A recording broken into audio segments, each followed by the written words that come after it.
great hat, man.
Every time I hear that one, Lazy Crypt, I always think it's Echo. Good morning, Killigan, Lazy Crypt, and Rabbit. How you doing this morning? Welcome in. Hobo Joe, good to see you there as well. Awesome. Hello. Well, thank you. It's what every FBI agent should be wearing. Man, I was so tired last night. I kid you not. I was so exhausted. I don't even know why. It wasn't really like it was an extremely hard day. I think it was just a very exhausting Tell me about Loon. Tell you about Loon? mean the latest masterpiece of fantasy storytelling from Lucasfilm's Brian Moriarty? Why, it's an extraordinary adventure with an interface of magic. Stunning, high-resolution 3D landscapes, sophisticated score and musical effects, not to mention the detailed animation and special effects, elegant point-and-click control of characters, objects and magic spells. Beat the rush! Go out and buy Loon today! Lavanos Skovich. You own the matching electric guitar of the famous Hello Kitty? That's rare. No, seriously, I mean, if you do, that's kind of cool. Hey, Lass, good morning. Blackbird Twitch, my wife asked if she has any annoying habits, and then she got all offended during the PowerPoint presentation. Oh, man. No, bad move.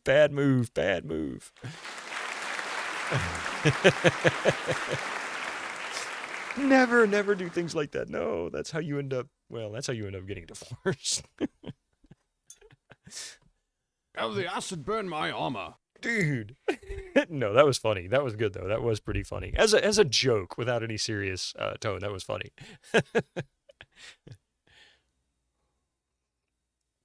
And Cabron, good morning. Yeah. Well, I was only here last night, so I guess I don't have much else to say other than, God, I was tired last night. Let's get some X-Files going.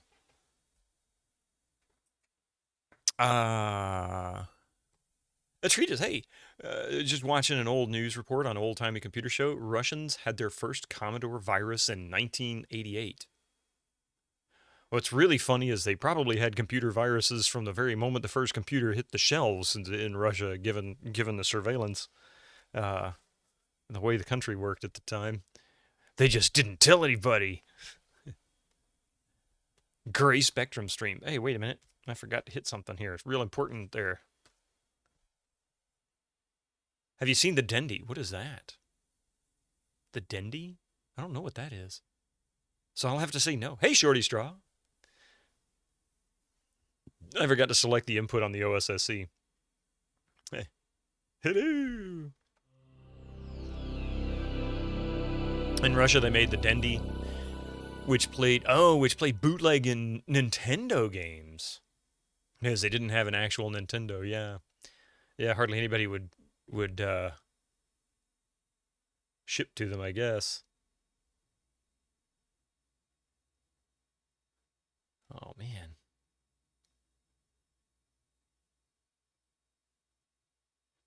Oh. I was like, all these text messages, it's the yearbooks are ready for the kiddos. No, I didn't say watch that yet. Doofus, come on. There we go. Sorry, I was trying to get the YouTube to show up here. I mean, while your smartphone hears me... Wait a minute. Where'd it go?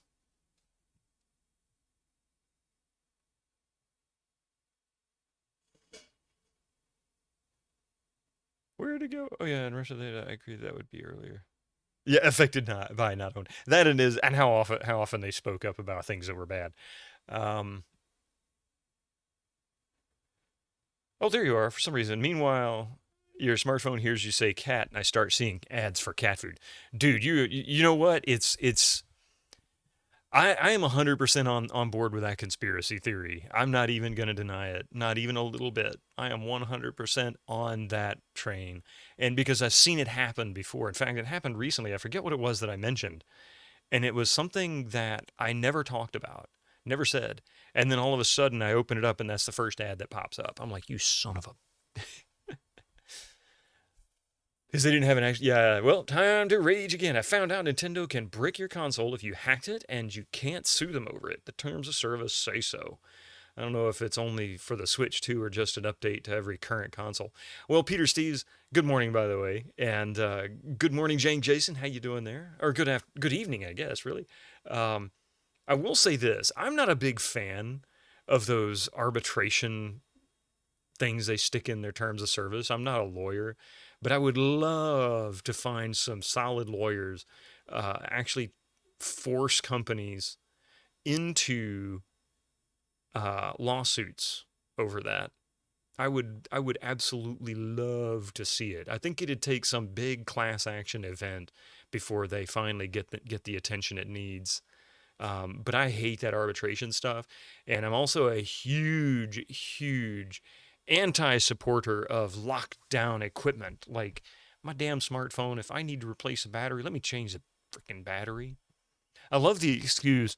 Well, we can't seal it from moisture and dust if we have a back where the battery. No, who cares? Seal everything but the battery compartment, for God's sakes. It's like, it's just a lie. All of the stuff they tell you about that stuff is a lie. It's literally anti-repair, and it is the worst thing for the environment. It is the worst thing for the environment because after 2 years, you just chuck your smartphone or tablet or computer because it starts acting weird. And then, of course, there was the famous Apple thing that came out, several years ago, where they got busted for intentionally shortening the battery life under the guise of safety. Maybe, but the fact that they didn't bother to tell anybody they were doing that until they were sued kind of tells you there was something more to it than that, or at least it makes it really look like it. Sorry, I don't want to rant, but that's, it's just, I am a big supporter of, if you can fix it yourself, you should be allowed to. And you shouldn't be forced into not being able to repair something on your own if you choose to, simply because a company says, no, you can't. I think that's crap. And that includes hacking. I mean, think about it like this. When Nintendo pulls support for Switch and Switch 2, and they will eventually, look at Xbox 360, what that means is that device will be useless. Retro gaming, screw it. It'll require you to hack it. So, but Nintendo also never learned from Sony's infamous "you can't break this," and this encryption, or you can't hack this statements, where within months somebody says, "Oh yeah, you want me to prove it? I'll show you," and then they do it. Blu-ray, you know. You and your friends were watching some dumb TV show about who can be tied to a goat the longest and chatting about it. Days later, I'm getting goat-related targeted ads. What? It sucks for the people that accidentally get their console broken because of assumed hacking versus skill. Yeah. Right to repair, Eric. Yep, that is exactly it. That is absolutely 100% it. Car owners' manuals used to tell you how to adjust the valve timing. Now they tell you to not to drink the contents of the battery. Well, the dumbing down of America is a legitimate thing. Now, I can't speak for other countries, but I can speak for us. The dumbing down of our country is absolutely a thing. But you're right. Well, let me put it this way. Cars used to come with toolkits. I mean, as late as, I think, the 60s, you could buy a new car and there would be a toolkit. Now, there are some exceptions in modern day, like the, what is it, the Hellcat, I think, the Dodge, is it Dodge Hellcat? I forget. The Challenger, the really super fast 1,000 horsepower one, that one comes with a toolkit. There's probably a few other high-end examples in the extreme luxury end market for supercars that probably do as well. But for the most part, Ferrari and Lamborghini, you can actually set up where they'll keep your car for you and maintain it. Less repairs equals more consumption equals more profits equals late-stage capitalism. Yeah, Gamer Doc, you're not wrong. You're absolutely on the right track. Your 2016 motorbike came with one at least. Thanks, Honda. Yeah. But for the most part, that's pretty much gone. You're lucky if they even tell you how many quarts of oil they put in there. They seal up your transmission and then tell you can't change the fluid. I got news for you. Yes, the hell you can. Yes, you can. It is not as difficult as they make it out to be. I've done it. It's more tedious because you can't just get under there and remove a plug and drain the transmission fluid. Instead, you have to pop the transmission pan off, which is oftentimes sealed with some kind of an RTV, in which case it's still not that difficult. It just takes more effort than unscrewing a screw. And then you have to make sure everything is clean and dry before you reapply the RTV, which is essentially like putting on caulk. And then you have to give it, 10 or 24 hours or whatever the set time is for what you're using to reset. And then you can pour fluid back into it and drive it again. It's really dumb. But it just doesn't make any sense to me. Doesn't make any sense to me other than what you said, GamerDoc. Exactly what you said. It's just meant to drive you to go purchase another one. My favorite one to gripe about in the past 10 years has been laptops. As desktops have kind of waned quite a bit in sales, laptops and tablets took off. And the thing about laptops is they knew, and they've known since the 90s, the average person buying a mobile computer is not computer savvy. They're business folks who don't have time. They don't think about it. They're not invested in learning how to repair it or to maintain it. They just expect to turn it on and it works. So what that means is that when the smallest thing goes wrong, they're looking for another one a lot of times. And that's gotten worse over the past few years. I've known people who've had a laptop for 2 years and then all of a sudden said, yeah, it just started crashing on me. I guess it's time to buy a new laptop. It's like, the hell it isn't. Go put in some new drivers, update your stuff. It's not that hard. Go to the website, grab the downloads, because they're not going to update your video drivers. They might, but it's always going to be some crappy one.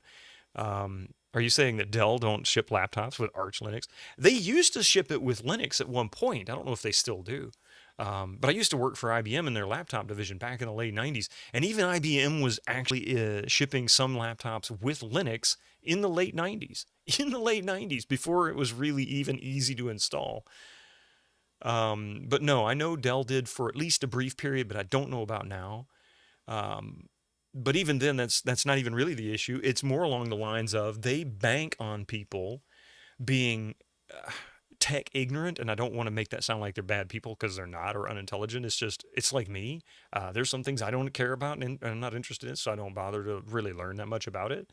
But a lot of people don't have time for certain things.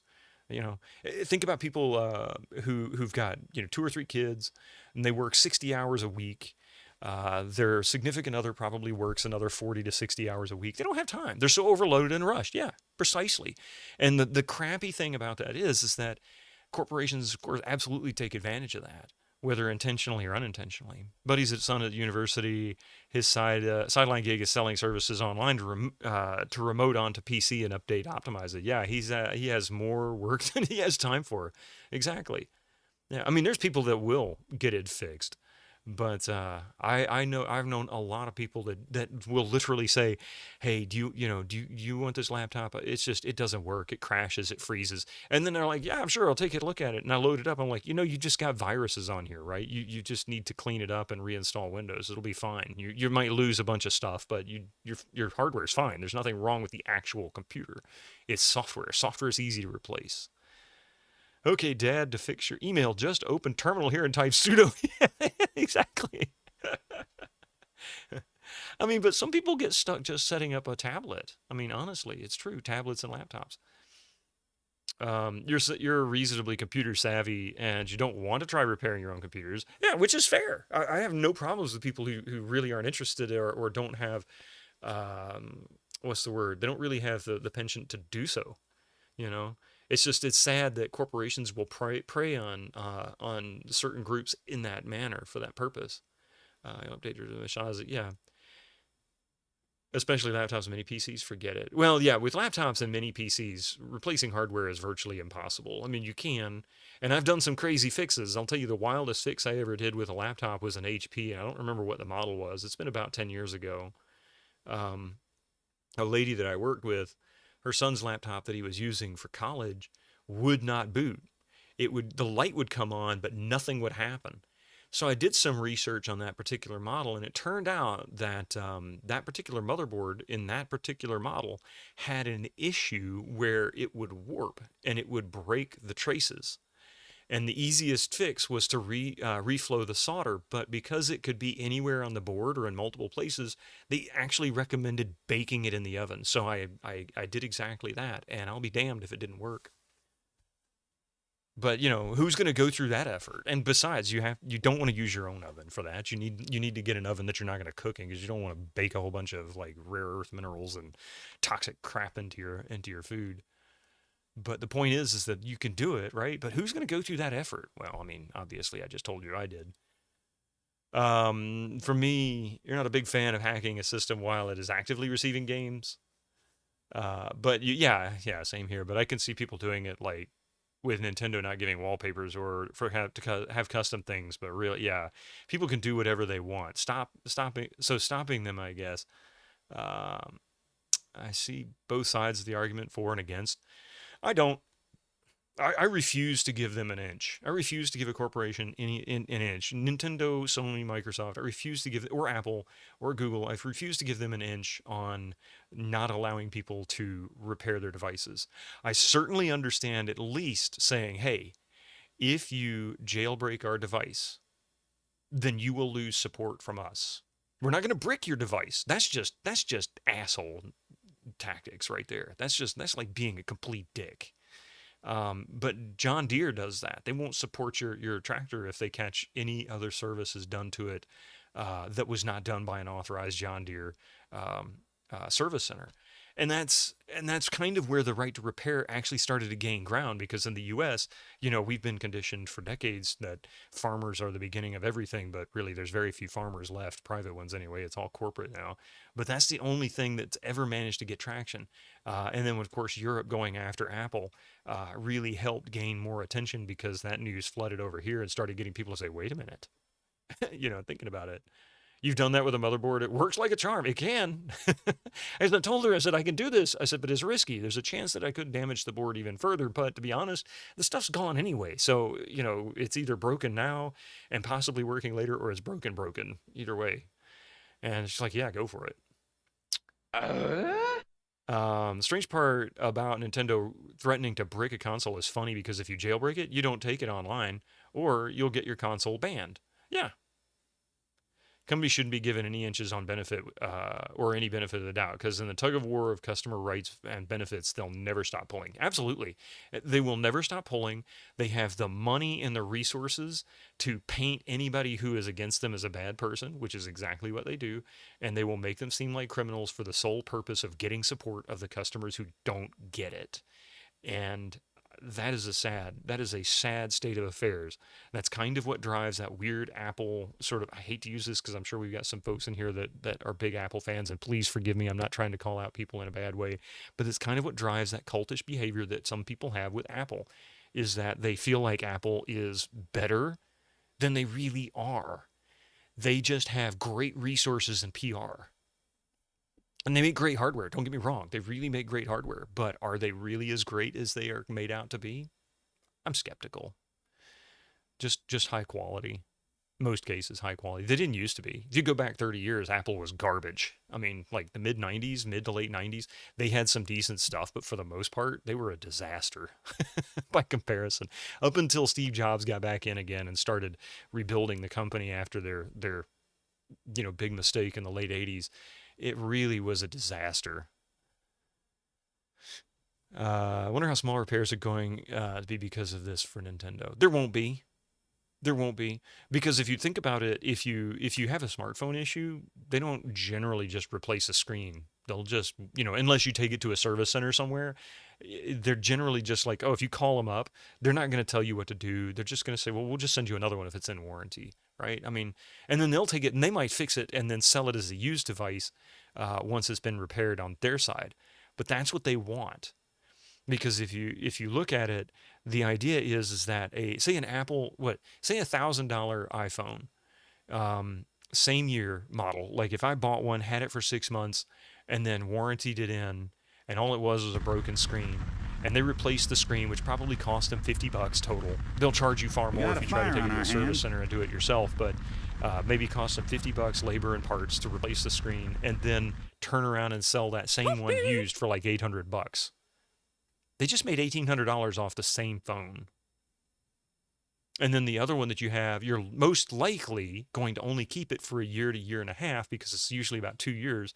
You trade it in, and then they sell that one for $400 or $500. it's on and on. And that's true for everyone. Samsung, Google, Apple, every device out there, they all do the same thing. So I'm not calling any particular company out. They all do the exact same thing. They're all just the same. Um, and nobody thinks twice about it. Nobody really thinks about it. You have an unpatched switch that you jailbroke a few years ago. Really? Small. Oh yeah, yeah.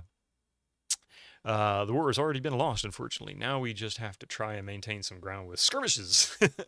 I don't know if it's really a war. It's really more of just, it's largely, I said the dumbing down of America. This is kind of the education that people need, but it's education that people aren't interested in.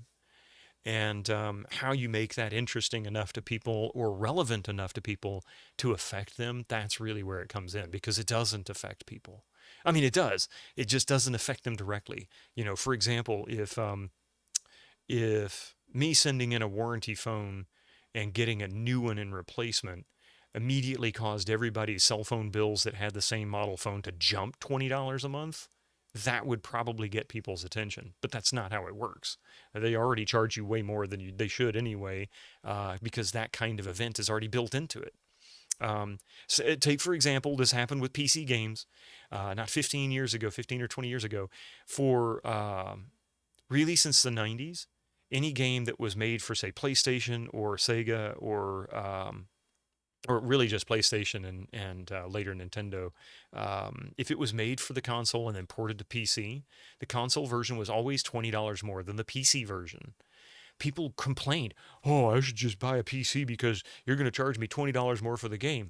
Well, did they lower the price of the console version? No. After a while, the companies went, people are buying a console version and they're paying $20 more, and they're just griping about PC players being able to get it for $20 less. So they just raised the cost of the PC game by $20 and equalized the price across the board. And nobody really said anything. I mean, it's like, I am now, but it really didn't get the same kind of attention. They figured it out. They figured out how that works, and they know how to make that. They know how to make that work. They know how to get your attention. Nintendo has, and the most loyal fan base of any entertainment. Yeah, Nintendo is sort of the Apple of consoles. They really are. And I don't really know where Sony would be. Sony has sort of a mixed response, even from their customers, their fan base. They tend to piss their own customers off a lot. But anyway, I'll just finish it by saying I'm a big fan of right to repair, and I think that's a right we should never give up, even though we may have seemingly already done so. So if you ever get the opportunity to further the right to repair, do so, because what's next on the agenda that will ruin right to repair? Electric cars. Imagine driving down the street now, seeing a car from 20, 30, 40 years ago, and going, wow, I grew up and saw those cars when they were new. My parents owned one of those. I loved it. Electric cars, highly unlikely you're going to see very many of those in 30 years. The same model, like after 30 years, because everything is proprietary tech in those. The dashboard electronics are largely proprietary for a few model years, maybe 5 at most. And then they have to rejigger everything because the dashboard changed, because the style changed, or the model got discontinued and that tech won't fit in the new one because it's too small or too big, or, doesn't look right, whatever. And that means that in 10 years, when those parts died, you're not going to be able to replace them very easily with a new one. There might be an aftermarket source for a few models that were really popular. Say the Mustang of electric cars, perhaps. But take my 28-year-old Nissan that's sitting out in the driveway. I keep that thing running because it's cheap and easy to fix. And it doesn't even leak oil. It's 28 years old. The only thing, in fact, I recently replaced the rear suspension bushings, which cost me all of about $60 total, in about 2 hours worth of my effort. That's it.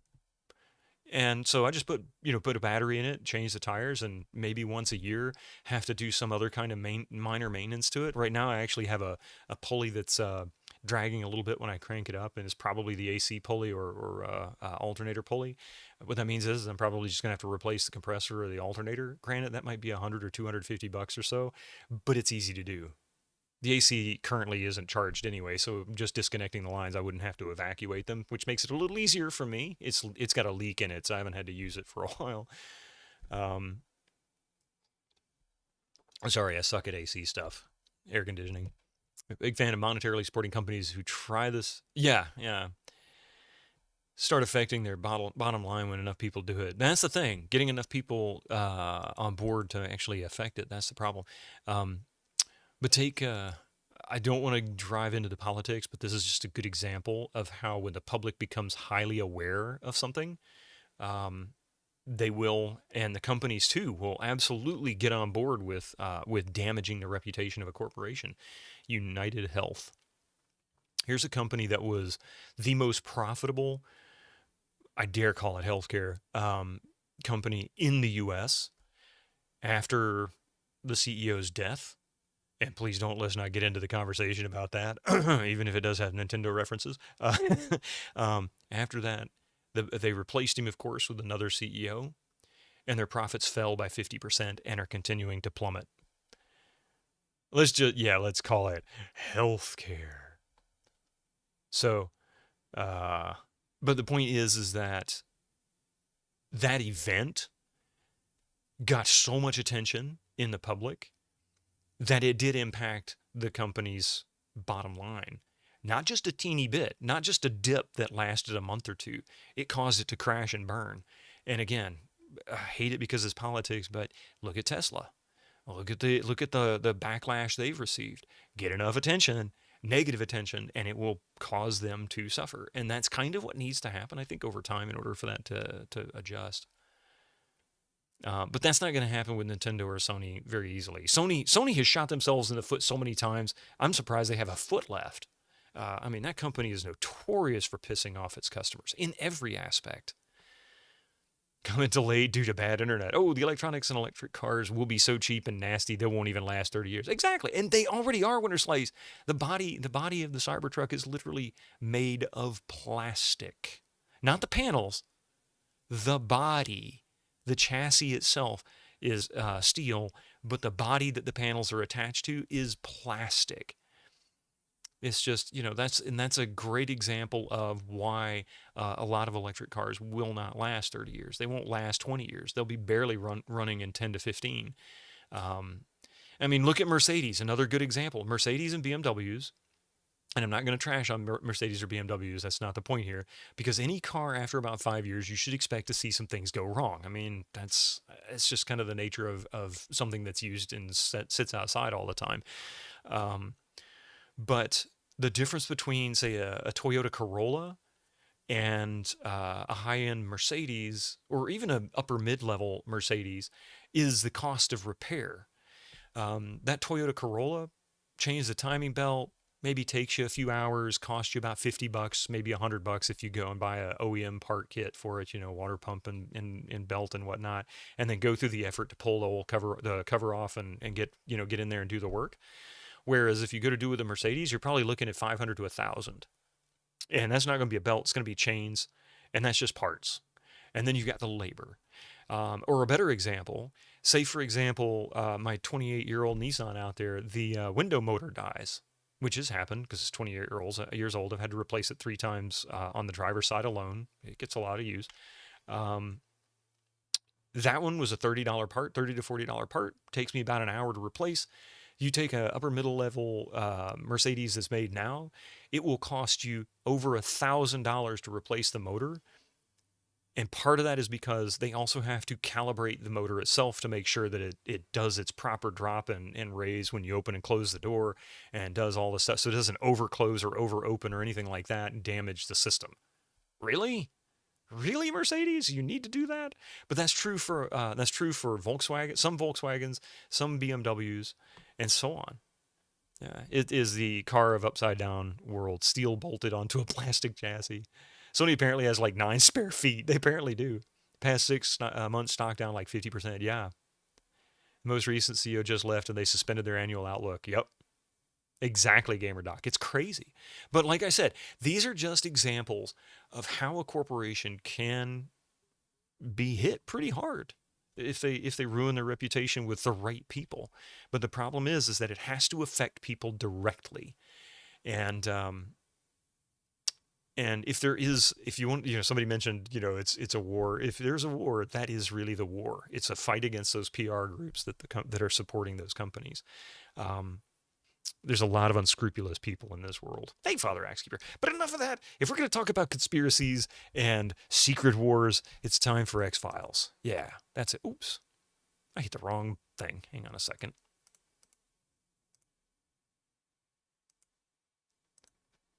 Trivia time. But, okay. Hey, IGN. Lucky to have the old Nissan. I wouldn't buy a modern one with 0 APR. I mean, the car still runs.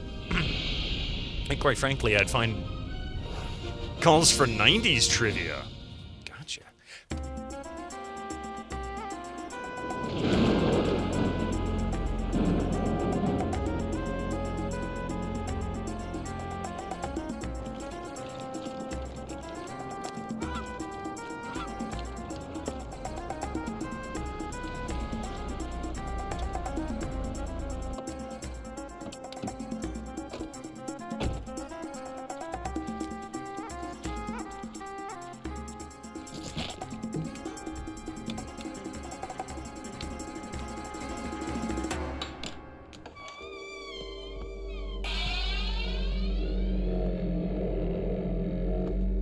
Let this go through first.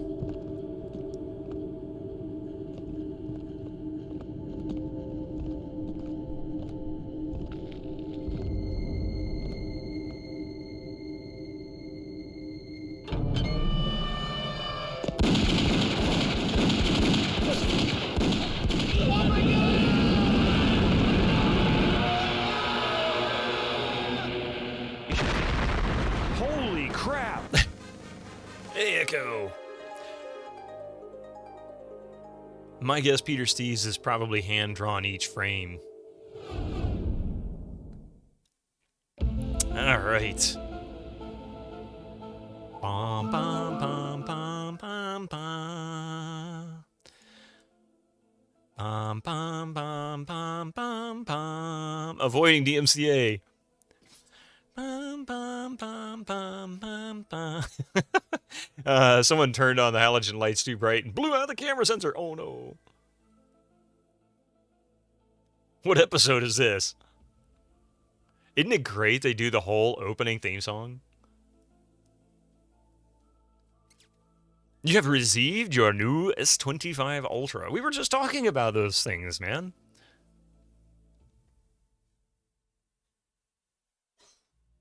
We were just talking about those things. All right, let me bring up the volume again. Oh, I should look, make sure.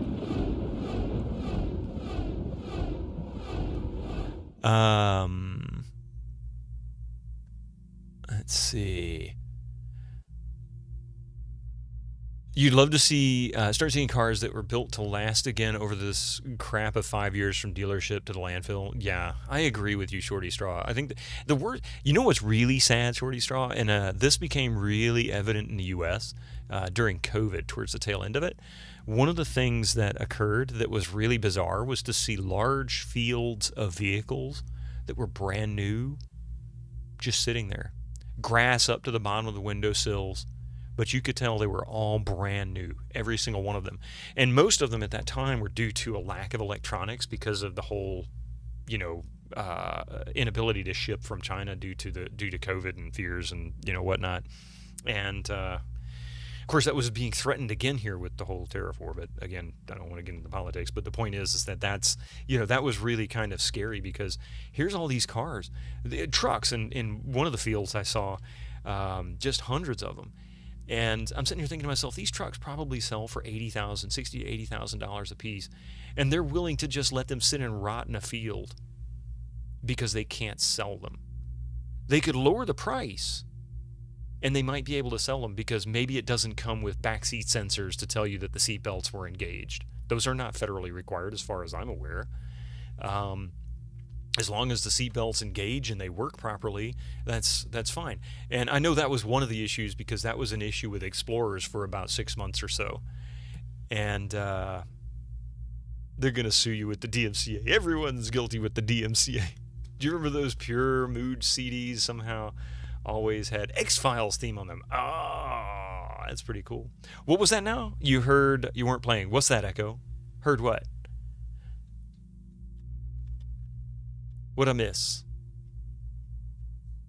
I gotta say, I hate the beeping seatbelts. Yeah, it's my business if I'm wearing one or not. Oh, we just talking about right to repair. I forget what got us started on it, but we were talking about right to repair, and in the U.S., it's a pretty significant battle here, but a lot of people don't really talk about it because it gets heavily suppressed in like news cycles and whatnot. But the thing that got people's attention initially was farming tractors, really, because John Deere is notorious for not letting people repair their equipment. You have to actually take it to a John Deere service center. And then, of course, Apple getting a lot of attention in Europe because of the right to repair issue. And Apple's always, the word proprietary used to be a big deal. For companies, we use proprietary technology, as if that was some kind of a positive. It's like, no, that means that there's nobody else doing it, and nobody else can touch it. That means there's no competition, so the quality is likely not going to be up to par, and the feature set probably nowhere near as good as it could be because they have no reason to improve it. Comcast.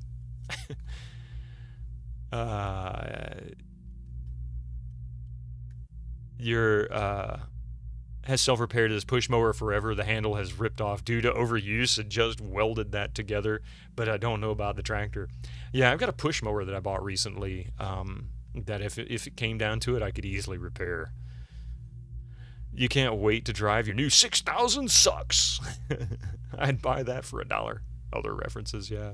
But no, I'm not kidding, no. They would rather let those trucks sit in a field and rot than sell them for a reduced cost.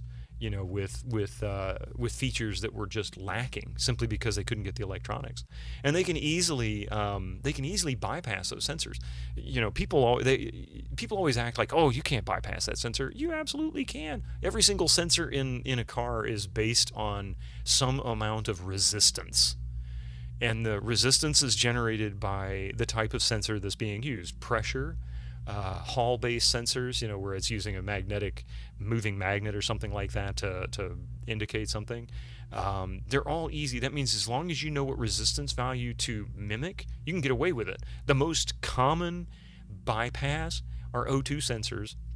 The rearward O2 sensor, which is usually mounted behind the catalytic converters. People who remove the catalytic converter, don't want to get a check engine light, will sometimes use a resistor that will mimic that O2 sensor as working properly so that it doesn't trigger a check engine light. That's whether they're doing it to try and get away with what do you call it, emissions tests, to get past those without getting busted, or whether they're doing it just so they don't see the check engine light. And besides, you take a vehicle to a mechanic and you say, hey, can you do this for me? And they'll say, oh, we got a check engine light. We're gonna have to look into it. That'll cost you $150. It's like, no, You despise working on Mac laptops. You could take apart a MacBook Air 13 from 2014 and a model from 2015. They look identical on the outside, but for no particular reason, the keyboard cable would be installed 180 degrees and be like 1 millimeter shorter. That 1 millimeter is probably the reason why they did it that way. It might be exactly the same otherwise, but they probably went to some origami specialist and said, how can you make this even better? And they said, oh, we can cut off 1 millimeter. If you sell 1 million of these, which they probably would, and that 1 millimeter, how much would you sell? 1 million millimeters. Let's see.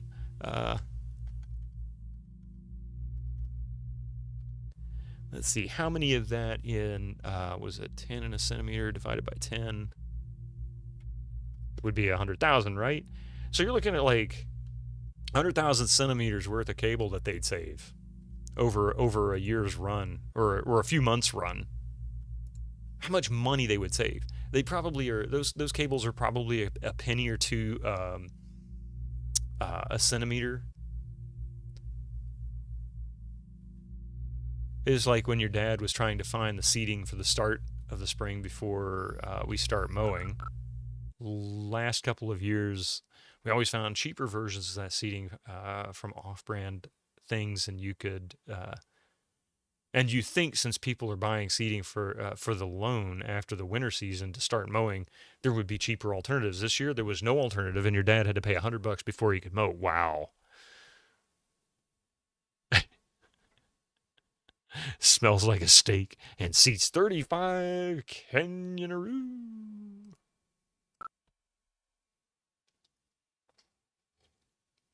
That's right. We were stuck on the ship trying to figure out, or the tugboat, not ship, boat. This is a boat. Do y'all know what the difference is between a boat and a ship? I didn't know this until like a couple of years ago. I had to look it up. I was really curious, but I bet somebody can tell everybody what is the difference between a boat and a ship. If you've ever heard the captain of a ship say, "This is a ship, not a boat," they get upset. There's a good reason why. Oh, I'm sorry, Lazy Crypt. I have a question for you, a trivia question. Sorry, this is actually related to what we were just talking about.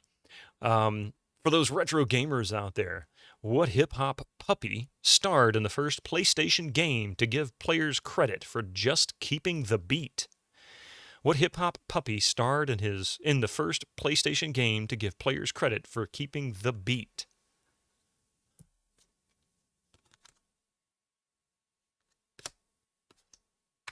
I mean, this had to be an easy question, didn't it? I'm sure we have a lot of PlayStation fans here, and quite a few that likely played the game too. I don't remember what year it was, but I do remember the game.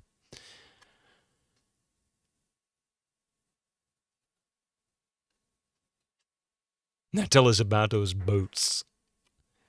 The dog that found love. The name of it was Parappa the Rapper. It indeed was Parappa the Rapper. You don't know either? You know two things. Boats are carried on ships and submarines are boats.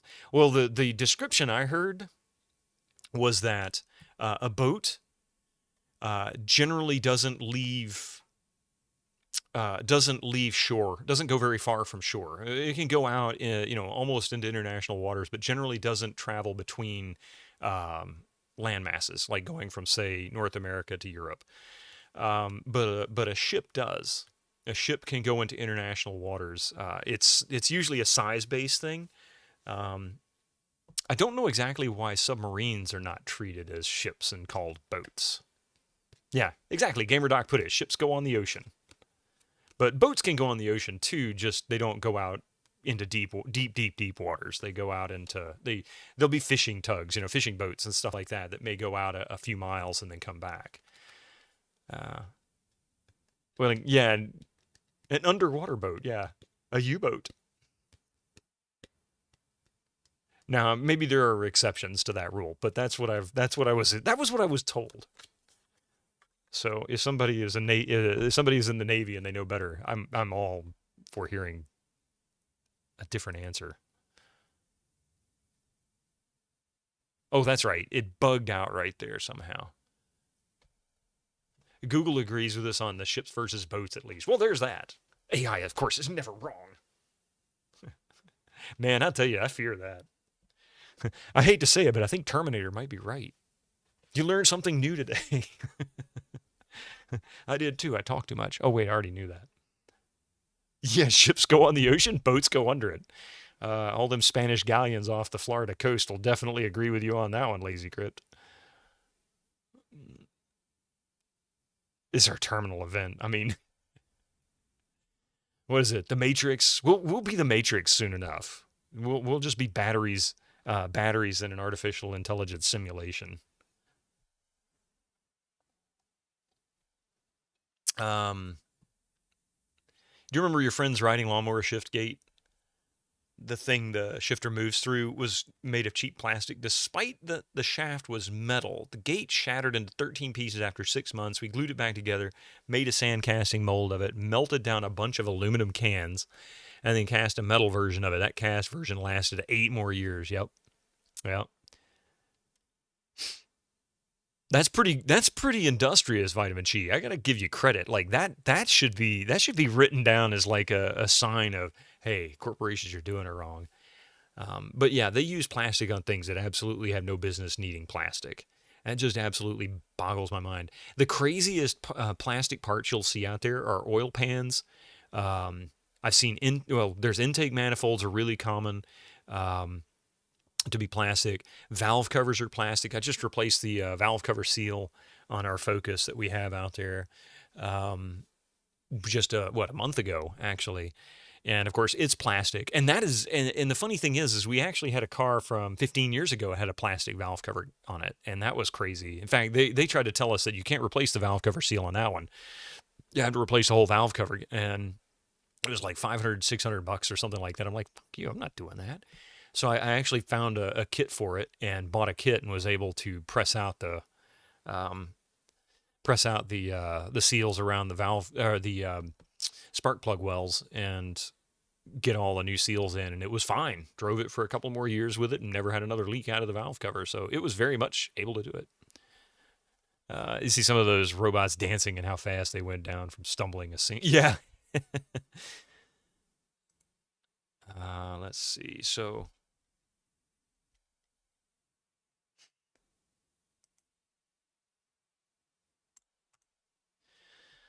we would have used steel for the gate, but the crucible we had couldn't go to the temperature to melt. Get to the temperature to melt the steel. And it was at a maker's space that had a vending machine. So essentially thousands of free aluminum cans to work with. And shoot, Vitamin Chi, you wouldn't even have to do that. If you really wanted to get industrious, just walk up and down your the nearest major street and pick up beer cans and soda cans. We did that on our street here, and granted, you drive down the street, you don't see very much trash on the side of the road, but there's 4 and 6 foot deep ditches along the sides of our roads. We live near the coast, so flooding is a big issue here, and they have these big ditches and trenches to help shunt water back into the ocean during heavy rain seasons or potentially hurricanes. So, the trash ends up in the ditches. So if you go and walk along the side of the road, you can look down in the ditches and you'll see cans in there all the time. It's just walking up and down the street, cleaning the yard or cleaning it up. You do two things. One, you fix your lawnmower, and two, you help clean up the environment. In a few years, you'll be able to scan it and 3D print a new one. No, practically though, I'm pretty darn close. I'm actually in Georgia on the East Coast. Got any space up north?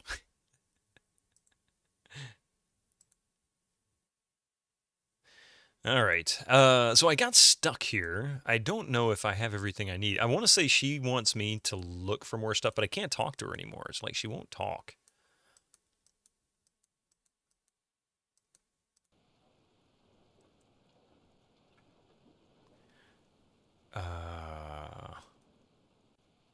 Those mangroves in Florida get filled with trash. Oh, I believe it. All those roots, definitely, it's like a filtration system.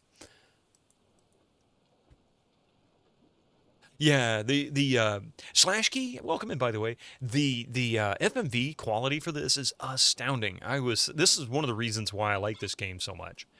Is that this was one of the highest quality FMV games that was ever made in the 90s. Fox Interactive, they definitely spent a ton of money to make this game.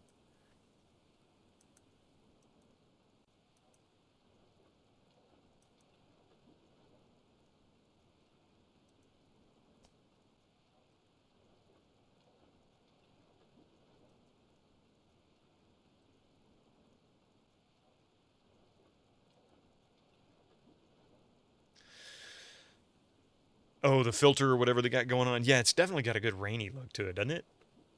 The Makerspace bought a 7-Up machine from like 94 for $150 broken. Nice. And then all the nerdy people were like, we can rebuild this thing. Hack its coin mechanism to take an NFC tag. Tell us what soda is selling the best. Or tell us which soda is selling the best. We get revenue from buying sodas in bulk at Sam's Club and marking them up to 50 cents. And we get to have metal for our aluminum projects. That's pretty funny. That is creativity right there. The smooth transitions between shots is such a big deal, makes it feel way less disorienting than many other FMVs. Incoming ads for you non-subscribers. Use your Twitch Prime now. And the best part to me is that this is still running on a Pentium II. It's not even like a really, really high-end Pentium II. It's a high-end first-gen version of the Pentium II. It's a 333 before they move to the next, lower, whatever nanometer, I forget what it was, before they dropped the die size down and got up to like 400 megahertz. It just runs really well. How am I doing? I'm doing pretty good, Persian Air. How are you doing today? I don't remember. Oh, wait. Yeah, this is where the shadows were. The Hiroshima shadows.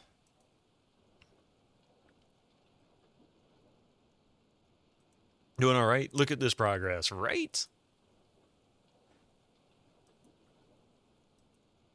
Also funny that they had a random button on the soda machine where people could donate whatever 12-ounce cans they wanted. Sometimes you'd get a cherry Pepsi, sometimes a Clamato. I don't like Clamatos. That's one way to get rid of your less popular drinks.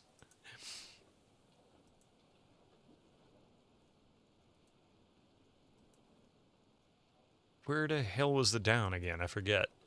It's like Lands of Lore with its animated turning versus Eye of the Beholder. Oh yeah.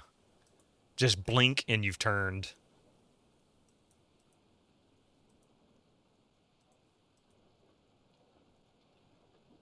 Okay, there's a ladder here somewhere, and I even found it once. Oh, there it is, I think. How the acid burned my armor. Where the frig did it go? How the acid burned my armor.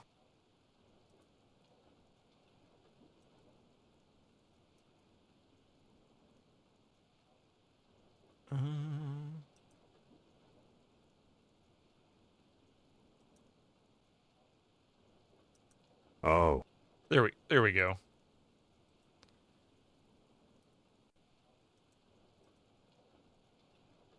Of course, now I'm getting into an area. It hasn't loaded up in memory, so it's taking a moment. The other thing that helps this, too, is I've got the full installation done, so it's not making me do disk swaps. It's reading everything from the hard drive. It probably has slightly smoother and better response if I was using a more traditional hard drive, but I'm using a CF card, which doesn't quite have the same read speed. It's acceptable. Oh, I don't think I've been over here. It's acceptable, but it's definitely not as high quality or as fast as it could be. Yeah, I haven't been to this section of the ship.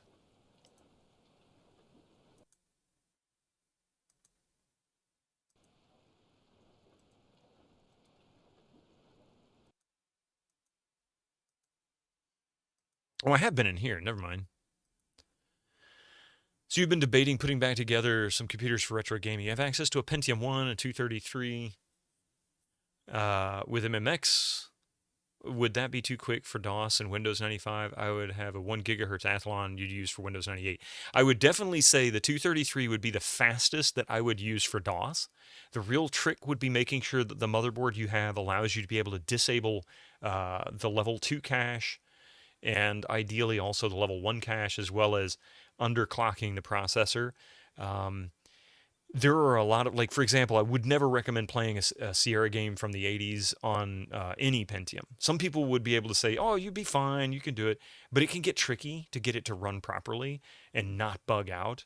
But yeah, no, that would be good. In fact, Kilgore Trout uses a 233 MMX for his DOS gaming, and he has a lot of great success with it, but he doesn't do a lot of Sierra games. He's not a big fan of Sierra. So it's more than capable to do that. It would limit you, and we've got ads coming here in about a minute. Is the Myst game considered FMV? Incoming Not ads for you really. non-subscribers. Use your Twitch Prime now. It kind of crosses the line between an adventure game point and click style from the 80s and an FMV because it's hand painted high resolution for the era images.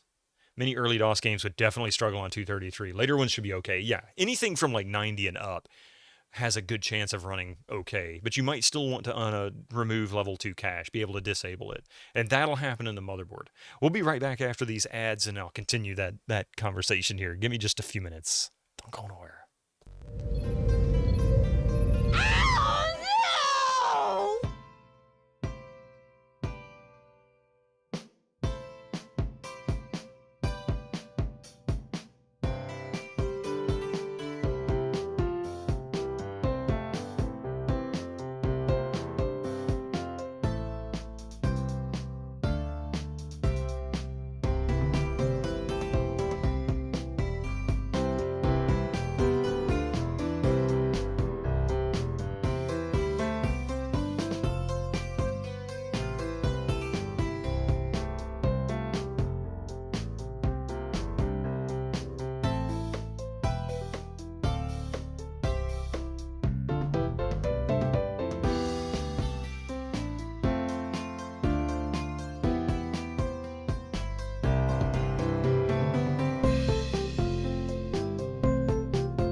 right, welcome back, everybody. All right, let's see.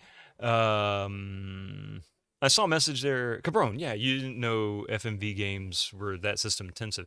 It's mostly like system bus intensive. It because it's large files, and that's where most things tend to struggle. They'll read large files for really quickly for a while, and then it starts to slow down because you're looking at videos. Like sometimes those videos 20, 30 megabytes, which isn't very large nowadays, but back then that was pretty enormous. Um, like say the opening sequence. So it has to load all that into memory. Well, if you don't have a lot of memory, that means it's having to stream that video. And to make things more difficult is that, nowadays your video card has MPEG decoders built into it, hardware MPEG decoders, but even the cheaper video cards do. So that means your CPU would also need to be able to do all the decoding work. That's one of the reasons why FMV quality was so iffy for a while. It was, and things like Seventh Guest kind of really changed the game because that bridged the gap between high quality video and lower system requirements in order to produce it. So Graham Devine did something that people were blown away by, hence how he ended up working at id Software for a while. So let's see. Mist is more pre-rendered. Yeah, exactly. Video chews through memory like crazy. Gabriel Knight 2 harder to run than I would say. Well, of course, it's going to require more system resources for Gabriel Knight 2, but it's also a newer one. Plus, compression, decompression take quite a bit of processor power. Yeah, just what I was saying too. Yep. Looks like you got that before I got back. They both run perfectly fine in ScumVM. Not sure about our original hardware. GK2 runs on DOS, so it shouldn't be too bad. It's early Windows exclusives that were a real challenge. So you get pre-rendered games. Have I streamed Siberia? I haven't yet. It is one I want to say I have it on GOG. I think they gave it away at one point and I got it free. Do you remember seeing a video series called War Stories? It's about making games and how they got it to happen. Apparently Myst could barely keep up with the one-time CD-ROM drive to keep the music going and load the next area. Yeah, I remember. I want to say it said they recommended a 4-time CD-ROM drive. They really recommended a 4-time CD-ROM drive. I didn't know why. I just knew that was the thing. Even Dragon's Lair, the CD-ROM version of Dragon's Lair, which essentially played exactly like the Laserdisc version that they sold or that they used in the arcades in the early 80s, struggled to keep up. I remember that being an absolute nightmare trying to play that game. Crazy. All right.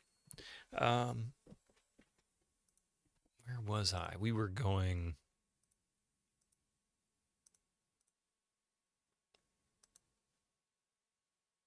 Oh, we can go down? Oh, that's where we came in. Okay, so if we go back. Hang on a minute. What is that?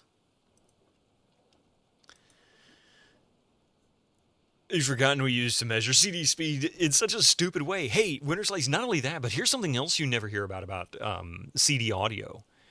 Does yours have a 16-bit comb filter, or 24-bit like the Sony ones did? That extra 8 bits made a huge difference in audio quality.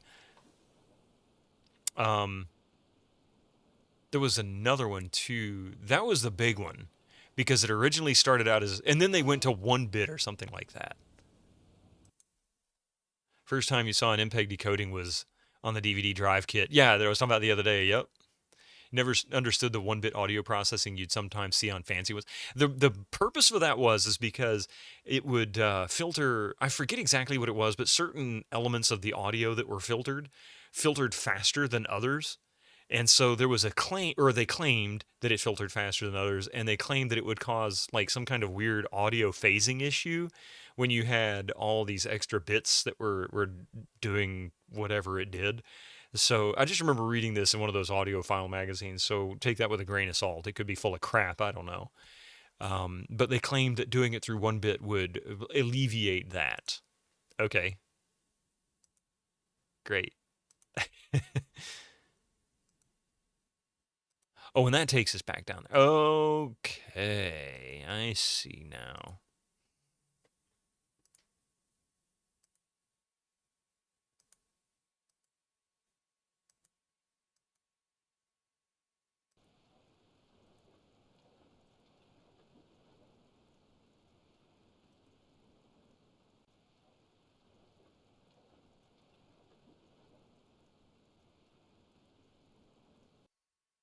Ooh, this area we haven't been in yet.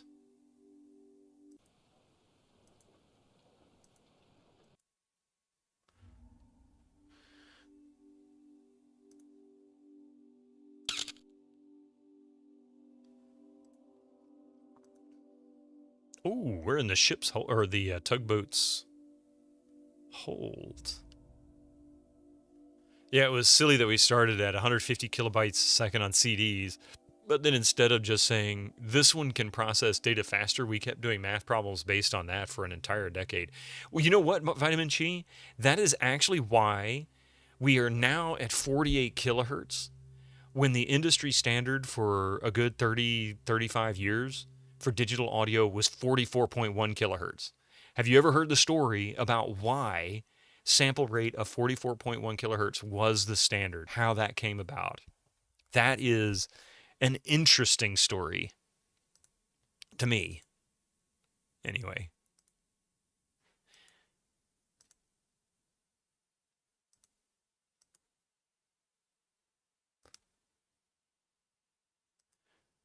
I don't remember this area.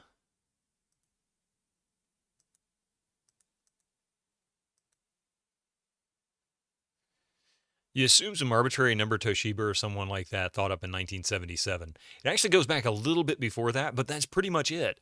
It wasn't arbitrary, though. It was a weird compromise, like Lazy Crip said. According to the history that I read, some audio engineers, and I forget who the individual's name was, had figured out that they could take essentially a Sony beta tape and record audio into a digital format, which was not new. They had the concept had been written for a good 20 years or so before. They just didn't have a media format capable of withstanding it. Basically, they could take a beta audio or a beta videotape and convert the recorder to record it in just encoding that onto digital, like into a digital format on the tape. And the limitation of the tape was they could only run a sample rate of like 44.1 kilohertz or lower. And that was it. If it could go faster, if the tape could have gone faster, they could have raised it up to 48 kilohertz. And the reason why 48 kilohertz is the common format now is because that synchronizes better at 30 frames per second and at 60 frames per second. So it was really more of a necessity to make sure the audio didn't have to have some kind of weird time adjustment added to it to make sure it stayed in sync with the video. Yeah, 99% of industry standards are either weird, compromised, or arbitrary decisions. And that's exactly it. Because there was no other tech at the time. They would have had to have made something from scratch. So they just used what was off the shelf. And they said, we can take this videotape and turn it into a digital recording tape. That's interesting. But they've been doing digital recording for a good 20 years or so, on analog tape. Yeah, hi, Mim. Hi, Mim.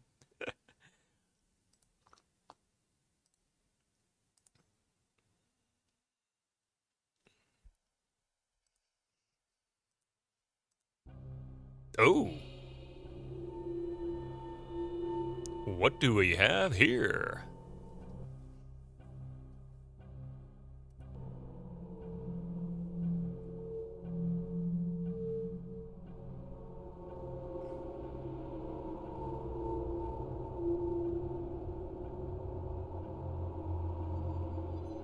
Who's Mem, and why are we saying hi to the... Because DOS said so. Your DOS games required that you say hi to their mem. Well, to some say hi to the certain mem in order for them to run properly, anyway. It must be cold down there. Okay, I don't know what it is he just picked up, but I have a feeling it's not a good thing.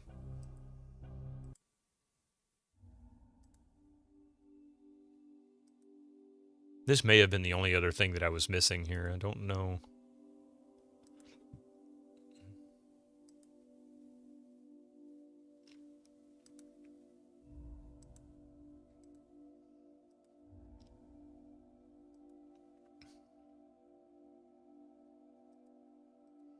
Favorite weird thing like that was CED. It was a great idea to store commercial video onto vinyl record.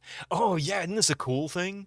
I thought this was fascinating. 1964, they thought it up, but they didn't actually release it until 1981 when VHS, Betamax, and Laserdisc were already out and better. Yeah. 12-inch vinyl disc playing back video. And apparently the video quality was really good, too. Like, it was not bad. There's some YouTube videos if anybody's interested in seeing it. Just go to YouTube and look up either CED or video on vinyl. One of those two, and you'll see some great videos. I want to say Techmoan did a video on it at some point. He may not have. He's always into weird tech like that. But I know I've seen others that were sponsored and by him that came up. You know, like it was ones he recommended. Also required you to spend hours with a memory manager, freeing up every last byte of conventional memory. I ran into that when I did Star Trek Judgment Rights. I ran into that, but I haven't run into that very much with others. Laserdisc still topped its quality though, and was out first. Yeah, it beat it by about 3 years. And the big deal, I think, with Laserdisc, I owned a Laserdisc player and I really liked it. The big deal between Laserdisc and the vinyl version was both of them presented their video from an analog source. Even though it was being digitally read off the Laserdisc, it was actually an analog video. So the video quality wasn't too far different, but the vinyl record still suffered from the same problems vinyl records do. If there was scratches and dust on the surface, it interfered with the quality. So unless you had a perfect vinyl disc, you really did get better response from the Laserdisc. That was what I kept seeing. Thanks for playing this. You didn't even... Hey, Van Holland, how you doing? You didn't even know there was an X-Files game. You saw some of Kilgore's gameplay years ago? You've been watching your VODs. Oh, cool. It is such a cool game, isn't it? The cutscenes look so good. The high quality. And this isn't even the highest quality. They actually have a DVD version of this game, which is really cool. Really cool. Anvil of Dawn and Jagged Alliance were the biggest princesses of conventional memory. Oh, wow, really? See, I haven't played Anvil of Dawn yet. I've got it. I've been wanting to play it. It's installed. It's ready to go. No, you're not interrupting anything.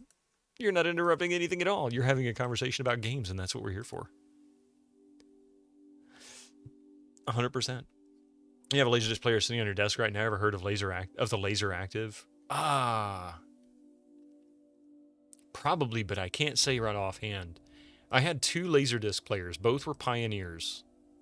One was a Pioneer Elite. I don't remember the models. I mean, these go back to like early-ish to mid 90s to the late 90s. And I actually still used it up until about 2003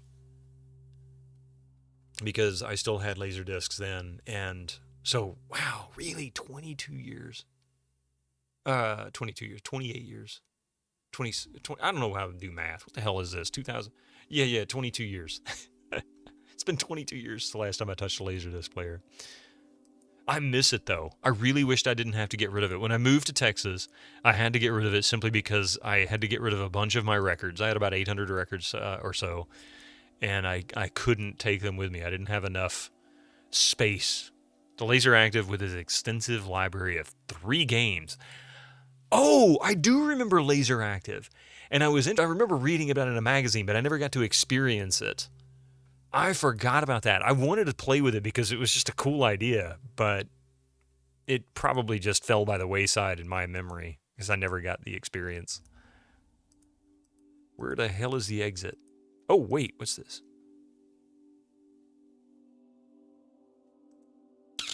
Why not?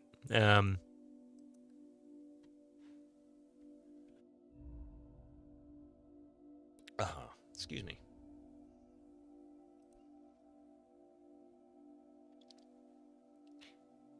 It's got 31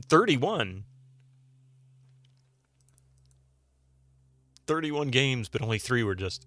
Oh, you're just exaggerating for effect. I mean, it might as well be. If you think about it, if say for example, Sony put out the PlayStation and they only ever had 31 games for it. One game could be the top seller for 2 years straight. Do you think the PlayStation would be around today? Probably get treated as a fluke and ignored. Because, I mean, think about it. Like, Saturn didn't do that great. The Sega Saturn didn't do that great. The Atari Jaguar was effectively, I think, a sales disaster. So the Laseractive was a project between Pioneer, NEC, and Sega. The Laseractive is a Laserdisc player with a hole in the bottom left where you could insert different packs that would let you play Genesis. Oh, yeah, that's it. For the PC Engine CD. Interesting.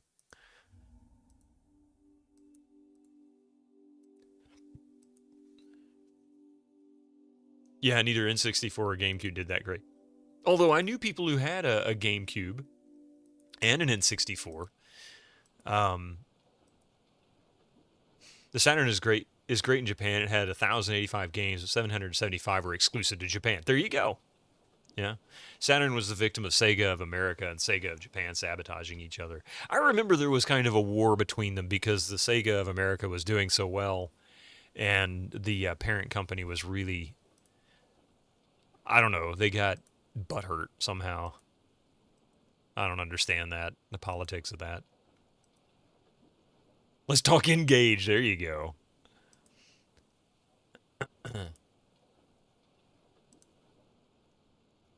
Oh, wait. I didn't mean to leave the ship. I need to go talk to what's-her-name up there.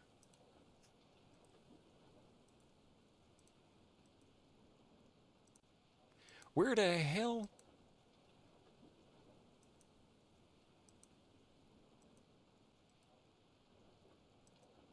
Ah, we can go up there from here.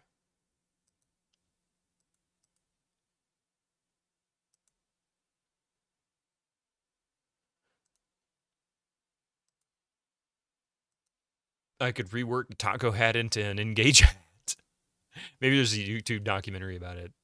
I don't know anything about Engage, but I do remember the Engage. Like, I remember that game, or that system coming out, but I never played with one or ever really got to experience one.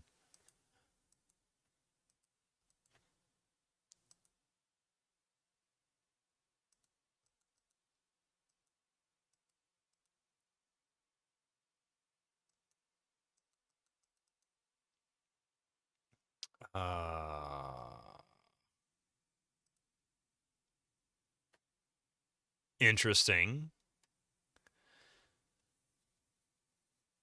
You have a Laseractive, the Sega pack, the PC Engine pack, that all of them have been recapped, had their saves batteries replaced with non-volatile RAM, and the Laserdisc player modded to output RGB from game packs and S-Video from Laserdisc. That's freaking cool. That's a lot of effort to preserve that. That's really awesome. Stop Skeletons from fighting did a good few videos on the Engage. Ooh. You were about wait. What about the Tony Hawk 2? Laseractive hit the market in 1993 at a modest price tag of $1,000, and that's probably what killed it. I mean, $1,000 in 1990 cash is about $2,000 to $2,100 today. There's one guy named Zaxxer that's made it his weird obsession or his weird mission to fix and improve Laseractives. Hey, why not? You played the Tony Hawk 2 on Engage. I played Tony Hawk 2 on PC. I played the first 3 on PC. I had the first 3 games. I wished I still had the discs. Those are some discs that are missing, actually. I'm missing a bunch of game discs. I don't know what happened to them over the years. Either got lost in moving or something. I can't talk to her. Oh, yeah. Look at this. What is it? I have no idea. Well, be careful with it. Relax. It looks like an explosive device. Well, it could be. It's certainly heavy enough. Maybe we should call in a hazmat team. Let's not overreact, okay? Good God. Guy's a What nut. the hell are you doing? You really need to cut down to 1 cup a day. It's empty. What is it? I don't know. But I do know one very happy lab technician. Guy's a psychopath. Yeah, the packs you think were $600 for the Sega and NEC ones and $400 for the karaoke module. Oh my God. I mean, think about that. You pay $1,000. Say you bought a device for $2,000 today, and then for another roughly $1,600, you have to buy another pack to play games. That's insane. That's insane. I mean, a brand new PlayStation 5's what? $500-600? like for you know the basic gear package and everything with a couple of controllers, and I'm not sure what they sell for exactly, but still, that's nuts.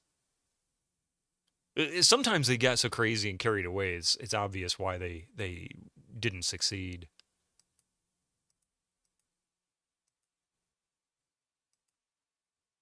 Sounds like Apple marketing, yeah.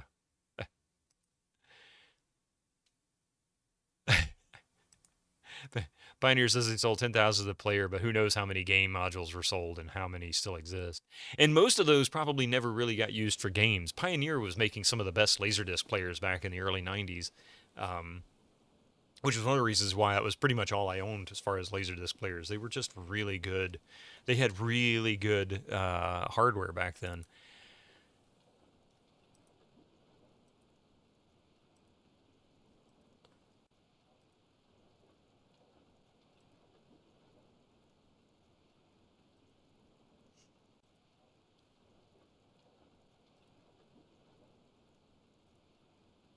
Where the hell is that ladder again?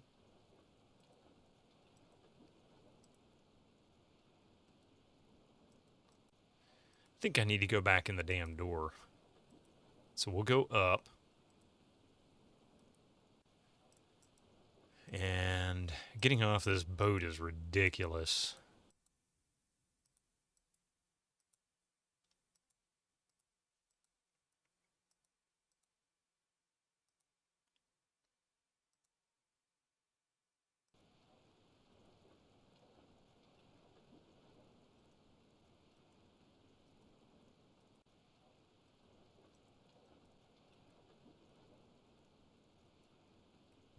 Oh, shit. There we go.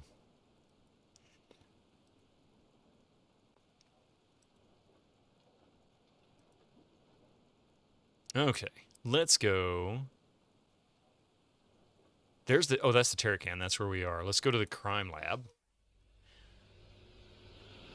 You know, Runco and Macintosh made the absolute best Laserdisc players, but they were like $5,000 in the normal consumer. Yeah, Macintosh was like a audiophile's dream hardware for the most part, until you got into like the super high end where it was like 10 grand for an amplifier. No preamp, no nothing, just an amplifier.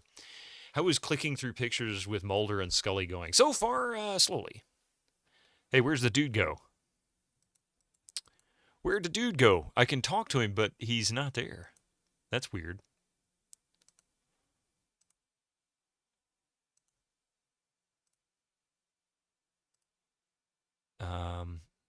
So let's go back to the office then. Fine hat, sir. Why, thank you, Commodore Chronicles.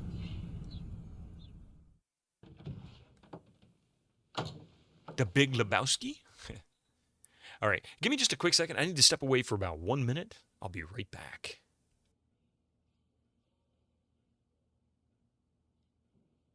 Mama!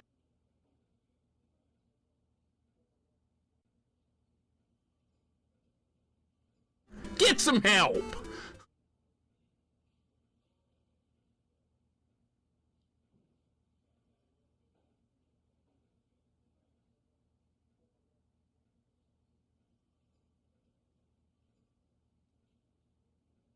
Not today!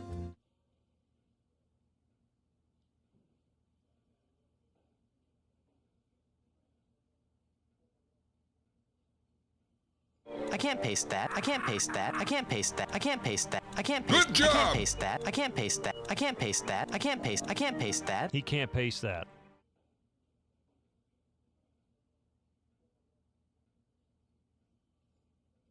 Order!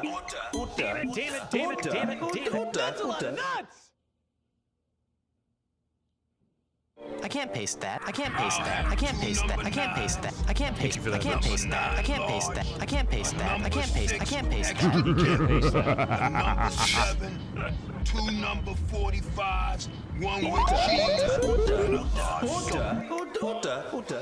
All right. I don't know if I'm Now, done the acid there or burned not my yet. armor. Let's see if Shanks is in his work. office. Remember the first time you saw a HyperCard running on a power-up Macintosh 5200 LC? Not today! You instantly recognized the interface and thought, why does this weird program have a missed interface? It wasn't until later that you found out Rand Miller made the game in HyperCard.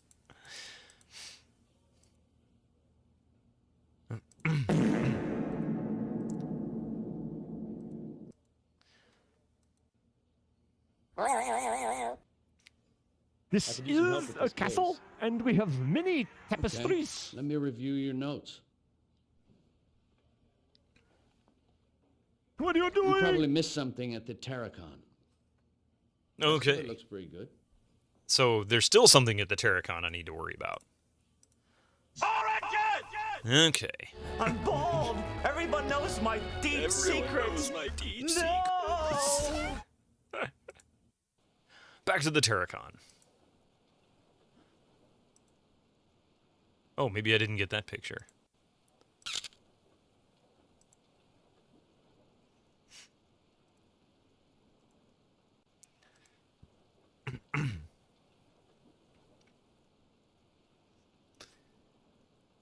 The offices of the X-Files so often looked like someone had smoked 3 cases of cigarettes with the windows closed. Let me introduce you to the smoking man. How user serviceable was the Apple Newton? I have no idea. That's a really good question. I mean, honestly, like, most likely it was far more repairable. One of the big differences, I know you're asking in a mischievous sense, but one of the big differences between modern, tablets versus devices like this and laptops back in the 90s is that after they have assembled it, they don't pour glue all throughout the device and basically lock everything into place back then like they do nowadays. Nowadays, they say they do that for, to make sure that it's secure. No, you do that to make sure that people can't fix it. That's exactly why they do it. Every PDA I've ever got to touch back then was unusable, just too unresponsive. Yeah, that was the nature of the tech. Speaking of tablets, I know you're without work at the moment. Have you ever considered buying a secondhand tablet for all the retro game manuals? Well, I've got my other monitor over here, and in fact, I've got another monitor, and the mount that I'm using has 3 monitor mounts. I have considered attaching one of the smaller monitor above. I really want an over-under monitor mount, like one that I can put 2 monitors over-under, and then on the right use a small one for that kind of thing. Because I'd rather have chat above and OBS above, and then I can use the right-hand monitor for things like game manuals or even a walkthrough or a guide if I'm really struggling.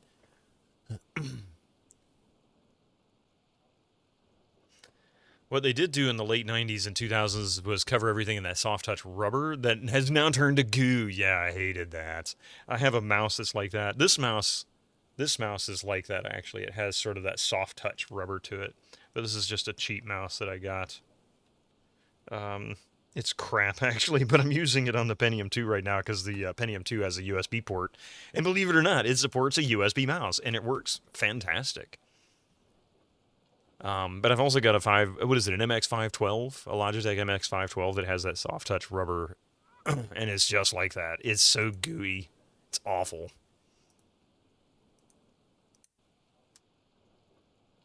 Oh, I could go down here.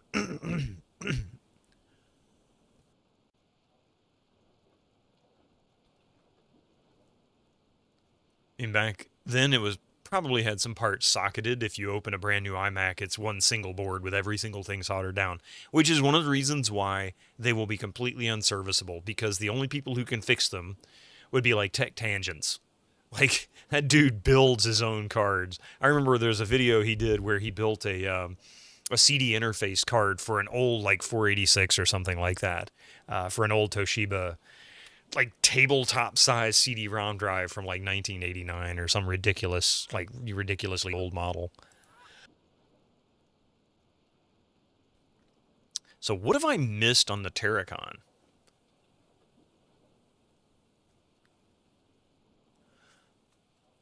What? You do also have an eMac. Oh, wow.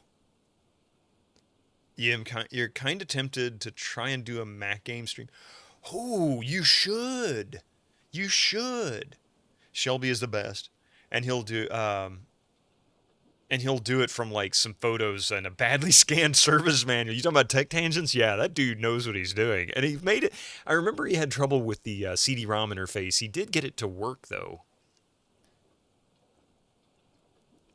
But when you try to reverse engineer from something like old photos and a badly scanned service manual, or perhaps a burned out device that's got some charring on it because of an electrical failure, you're kind of you're reverse engineering you're already handicapped with the reverse engineering, but then you're seriously handicapped. It's kind of nuts.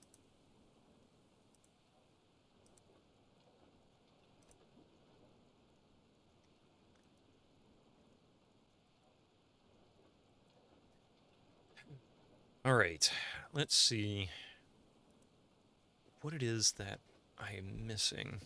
Few people ever stream Mac games, so it's not worth doing. So it's worth doing. Yeah, it is worth doing, 100%. I misspoke when I read that, sorry. But no, it is absolutely 100% worth doing.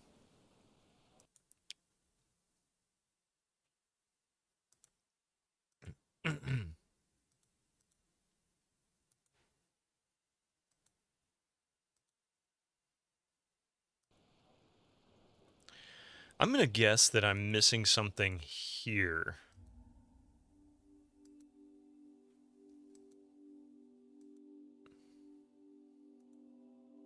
See if I can be very thorough.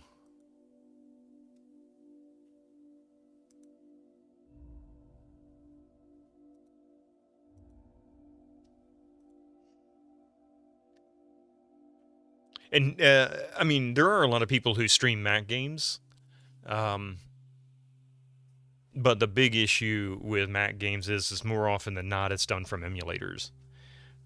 Such as the quality of Apple computers. In the U.S., they were a lot less common in the 80s, late 80s into the in through the 90s. It was like less than, I think, 1% of the computers that were being sold through the 90s were Apple-based. And most of those were not necessarily consumer level. The majority of them were being sold to schools, which means they probably got tossed out and destroyed. And then for high-end like industrial work, like animation and audio. You've been meaning to do a stream with your Mac LC3, but you'd like to set up a Blue SCSI internal drive. Ooh. Hey, Pi, how you doing this morning? Or afternoon, I guess. Speaking of badly scanned service manuals, you remember looking up a manual for the TV, which is a Sony KVR20 or KV25XBR from '86. Sony's website, the official PDFs, some of the pages had creases. One was missing a corner, and one of the pages had a coffee stain ring. That's funny. Weird, obscure things should be... Say what? What? What did I say? Did I say something wrong? I must have missed something. I must have misspoke. Or I spoke in a way that created a misunderstanding. I hope that wasn't the case.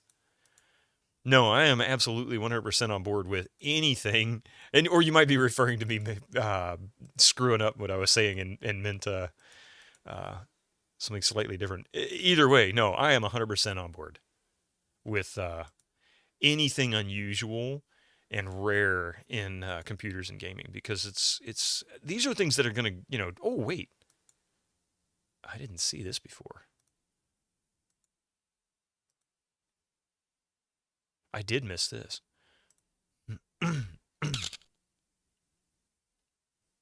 Just making fun of me adding a knot. Yeah, exactly. Misreading what you wrote. Sorry about that. Oh, I did miss that, because I remember these bottles. I don't remember looking this way, so I guess I did miss that. How's the game going? Slowly, but we're getting there. So this particular eMac has this for its stats. According to the model, G4 1 gigahertz, 512 megabytes of RAM, 80 gigabyte hard drive. So what is this, around 2005-ish? 2003? Holy crap! Lots of kaboom. Soon to be kaboom, but we haven't got off the Terracon yet.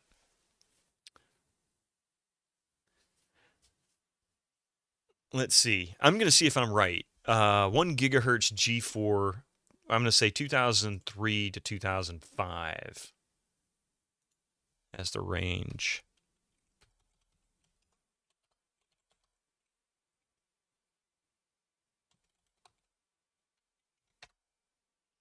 2002, so I was a little bit off. Just behind that 2003 year. The 80 gig hard drive for your model. Okay, I was gonna say the 80 gig hard drive is what made me think it was a little later, because really 40 gigs were pretty popular and common across most computers up until around 2005, and then you started to see a shift into bigger drives again. But that 1 gigahertz though definitely fits within the 2002 year range. But they likely sold it for a number of years and just kept upgrading certain stats. And they were not cheap either. Introductory price in today's dollars would be almost $2,000. Almost $2,000. Let's see. Early eMac models, Mac OS X, just later models boot Mac OS X 1 on 1 gigahertz.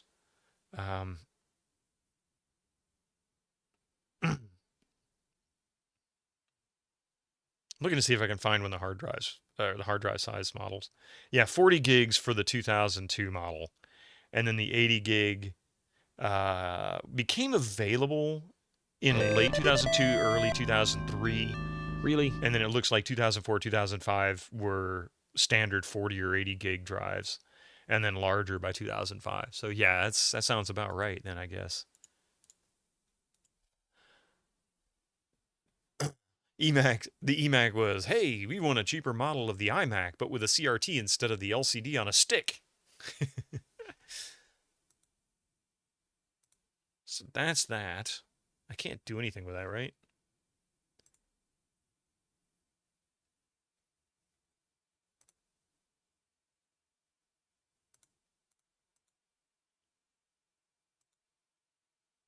We've already looked at that stuff. We've collected one already, in fact. So...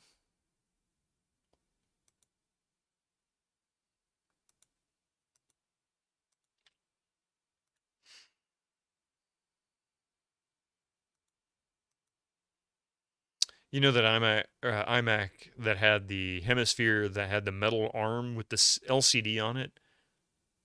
That's the same era of hardware as the eMac. I think so.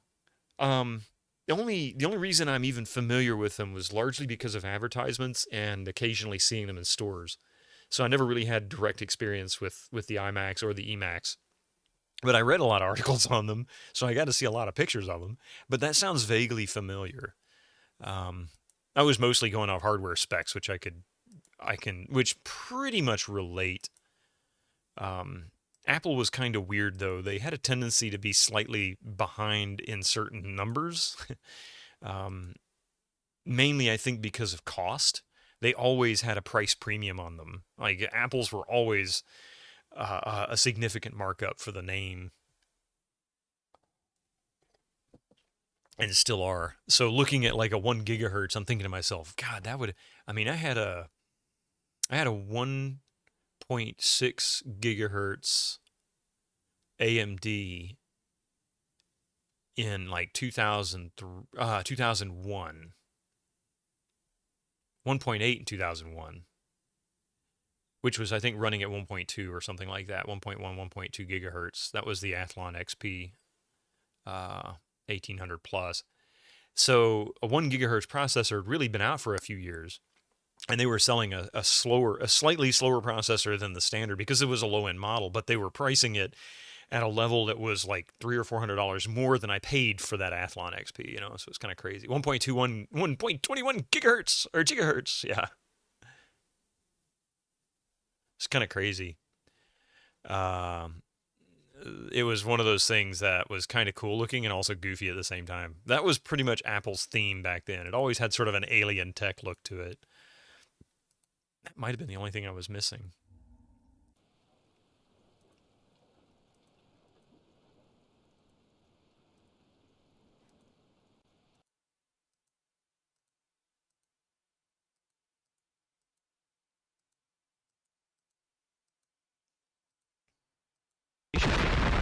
Holy crap!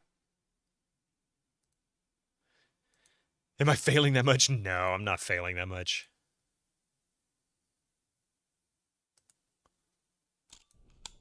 What's the matter with you?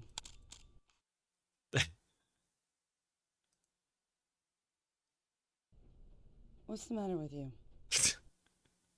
It's the equivalent of kissing everything in Sierra text adventures.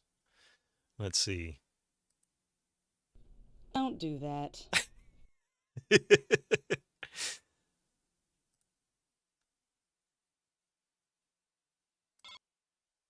Okay.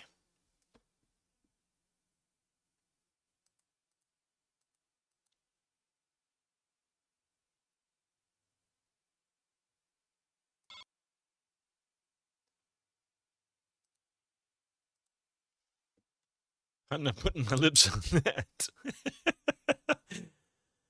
Okay, I think, well, let's go back to the field office, see what Shanks says. Come on, Shanks, tell me I'm a loser and I don't know what I'm doing.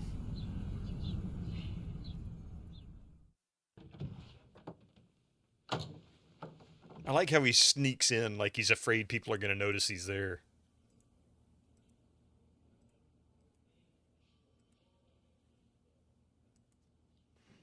I could use some help with this case. Okay, let me review your notes. He's going to tell me to go back to the Terracon. I don't know what else to find there. I don't remember. You probably missed something at the Terracon. The rest of it looks pretty Do what good. you want, cause a pirate is free. You are a pirate. You're our favorite indeed. Being a pirate is a right to be. Do what you want, cause a pirate is free. You are a pirate.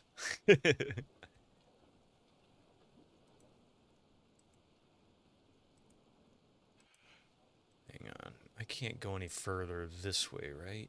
That takes us... Okay, that just takes us out there, so... Stephen Malovsky, how are you doing this morning?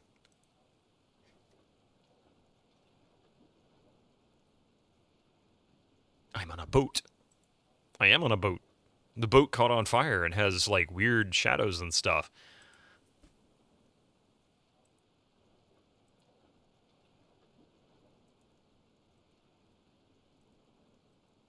Want a hint? That's right, you stupid son of a bitch! Probably wouldn't hurt. Remember 1997 when your great-grandfather died, left your family money. Your mom asked, what stock would you like to buy? And I as a 12-year-old, saw Apple for 17 cents a share and said, why not a bunch of that? And my mom was like, nah, Apple will be bankrupt in a few years. I remember saying, but we could get about 1,000 shares for, 1,112 shares for $200. And she insisted on putting it in something boring that was more reliable. I wish I had done that. Dude, do you know how much money that would be worth nowadays? I mean, seriously, that would be insane. It's split so many times, and the value, of course. But she was right. I mean, at the time, it was a foolish venture. It would have been a foolish venture because nobody knew. There was no reason to think that Apple would ever come back. And in reality, if it wasn't for some, let's be really fair, if it wasn't for some shady shenanigans about MP3s in the late 90s, Apple may have never have come back. Because really, if it wasn't for the iPod, that was where their success came from. And that got them back on the map, got them back on, back out there. Their computers were still not great. They had switched to Intel, in the early 2000s, and there was nothing wrong with that. But they pretty much lost their identity as being anything more than just an IBM PC clone running, a BSD-based interface or operating system instead of, Microsoft. But it could run Microsoft. So they pretty much lost their identity. And then the iPod came out, became uber popular. But why did the iPod become popular? Because MP3 players were already being destroyed. They were being sanctioned by the publishers. None of the publishers, Sony didn't want them. Diamond practically went under as a result of releasing an MP3 player and then getting sued into the ground for it. According to Google, that would have been worth about $18.5 million today. Holy shit. Holy shit. That fruit company that Forrest Gump invested in, yeah. Exactly. They don't even sell fruit.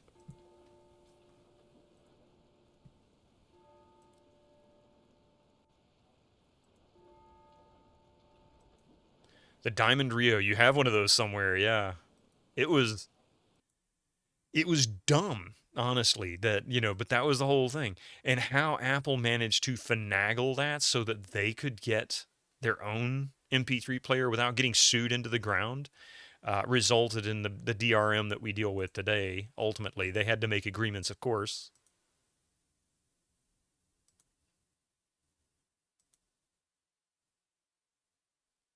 Ooh, 25. Nice, MSD. How are you doing today?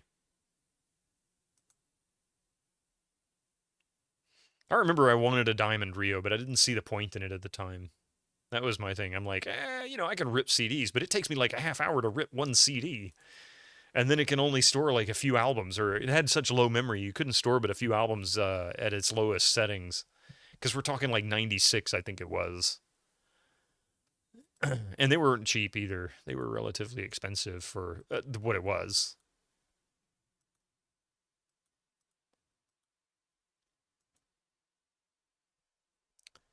At like 16 or 32 megabytes of flash, yeah.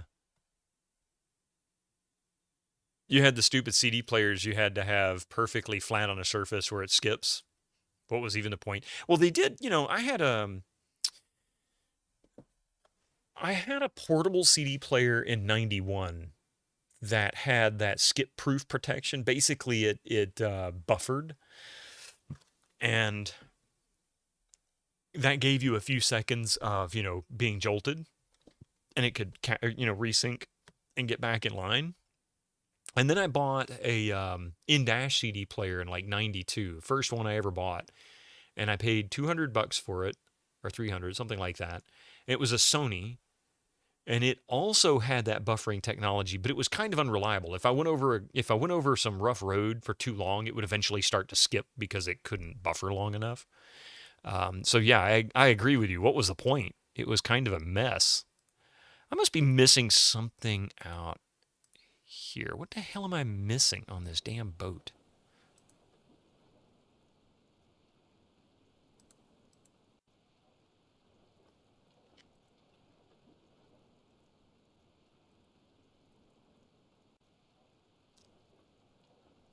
The iPod succeeded because they managed to make it a fashion item. Until then, nothing techie had ever been fashionable. That's true, but it was also, the other issue was the corporate side of it.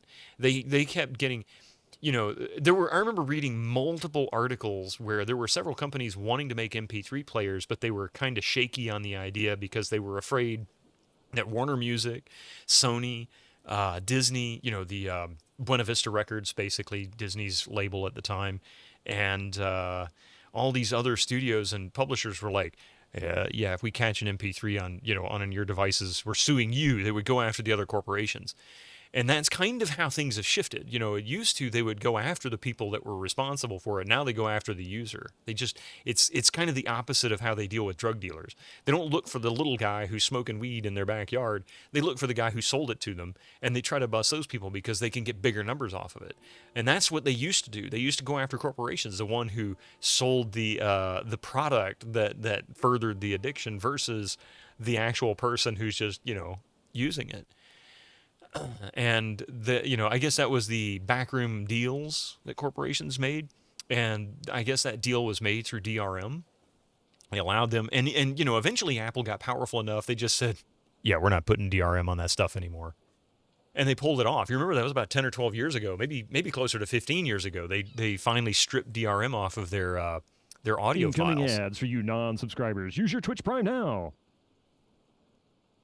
But the biggest regret you have is I should have invested in that was when my friend told me about this joke currency called Bitcoin. Dude, vitamin G? Oh my God, I did the same thing. I should drop $500 on it for the lulz. It would be worth about $456 million a day. I got into Bitcoin and tinkered with it back when it first hit the internet, like when people first started talking about it. And I remember downloading the generators and letting it run for a while. And I had over 1 Bitcoin at the time. And I don't remember how many I had, but I had 1 full Bitcoin that I had generated. I never bought any or anything like that. I never traded or anything like that. I just was like, what am I going to do with this? And then I ended up getting a new PC and wiped the hard drive and forgot to save the wallet. And so I lost it. And I'm like, Oh, stupid, stupid, stupid. They basically had to hobble the early products on purpose, yeah. A friend of yours bought 400 of them back then, and we all laughed at him for wasting his money. Oh, man. Dude would be a millionaire right now. Okay, so that's that door.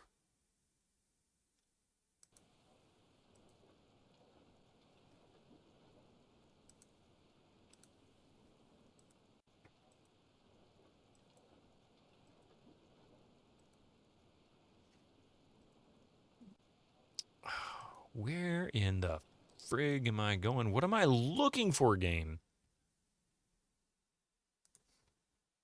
Oh, that's right. He runs a business now, employing people from the old neighborhood that does work for the NFL. Interesting. No, that's interesting. That's very interesting. Clearly, he knew what he was doing. Maybe he didn't really know what he was doing at the time and just got lucky, but... Oh. No, I could click on that separately.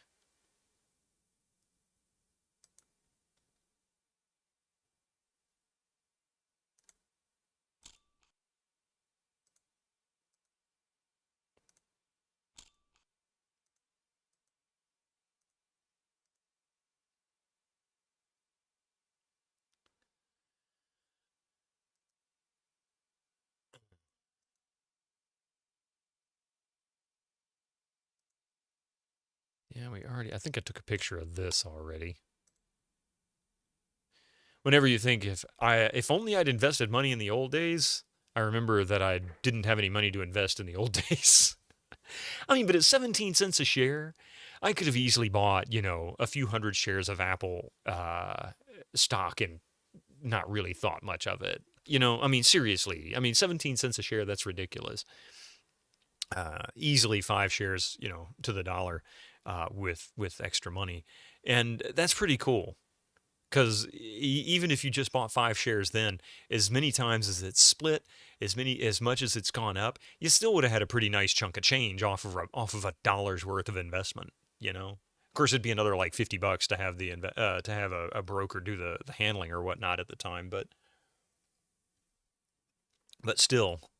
You would never know that Apple was going to become one of the most valuable companies in the world 20 years later. You would never have known, especially if you looked at the history over the course of the previous 5 years, and say 97.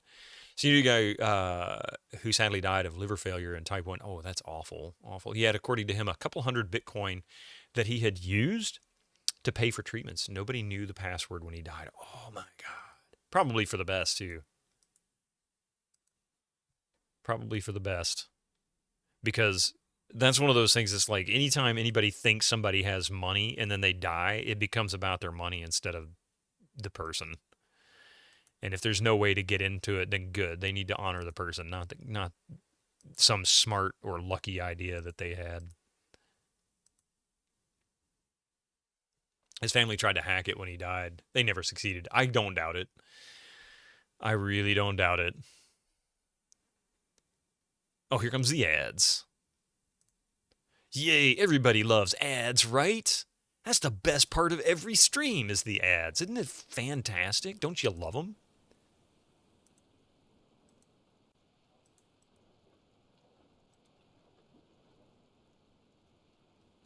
You love ads so you can kill them. You love, okay, well, now your fetish is, Echo. Those can,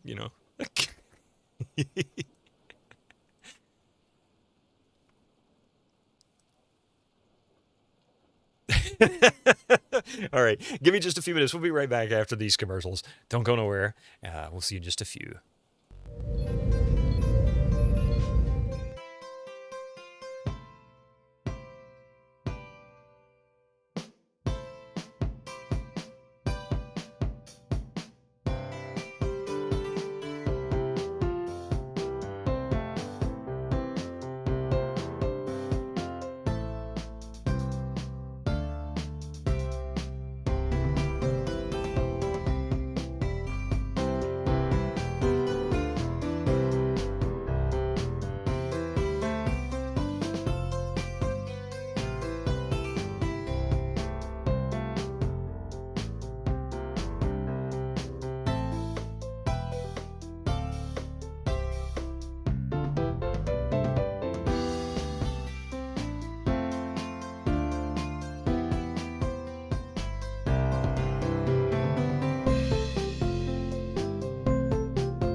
7, 2 number 45s, 1 with cheese, and a large soda.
Sorry about the extra long break there. I was helping Coffee try to locate her glasses. We didn't have any success, but she did find some backup glasses, at least. Hopefully it doesn't give her a headache.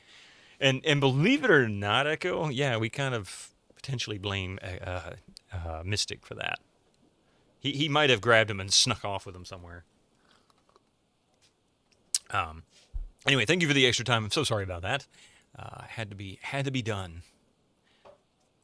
All right.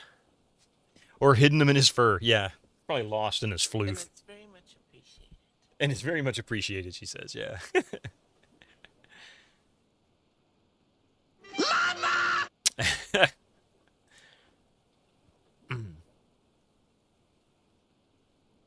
Maybe.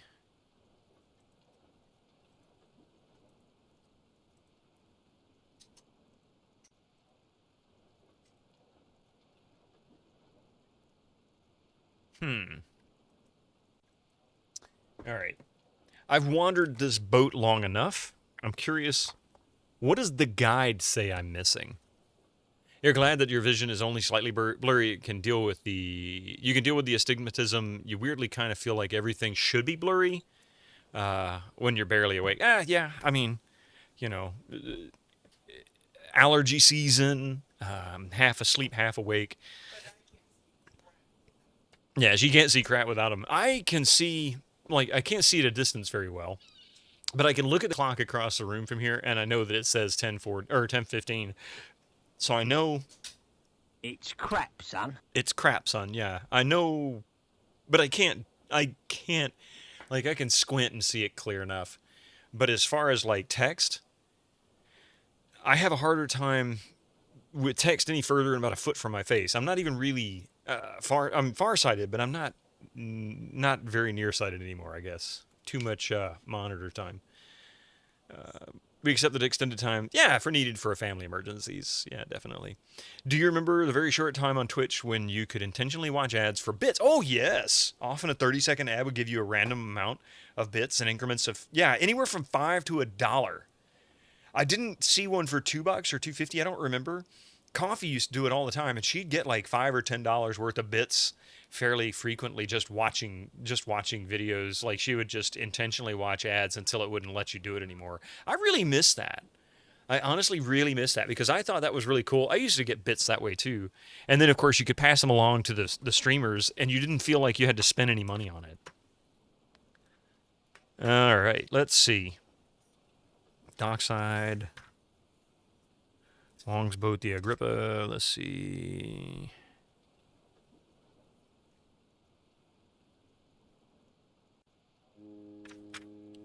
Terracon, main deck. Okay, here we go. Camden Impound Dock. Again, looking at the guide, the Prima guide from 1998. How could such a localized burn wipe out the entire crew? From the main deck. Okay, from the bottom of the gangplank, blah, blah, blah. You should see the sign that reads Dillarang Masuk Kikwali Crew. This is the entrance to the hold. So we go down into the hold from the bottom of the stairs, see the crates, click on one of the crates for a close-up of the Black Eagle logo from the crates. Let's see, open the box to see the sphere. We've taken the sphere. It appears in our inventory with our evidence kit. Let's see, click on that, go into the crew cabin area. Crew cabin's upper deck. From the bottom of the stairs, pick up and examine the Russian captain's journal on the table, which we've done. It's in Cyrillic, of course. Let's see.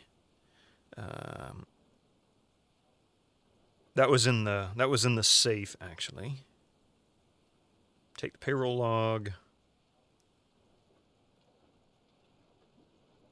Wait a minute. No, we got the payroll log. I think I got the journal off the table as well. Pretty sure I did. Great hat, man. Where's my badge, Special Agent Bitto? I'm a special agent now? I might just be special. Who knows?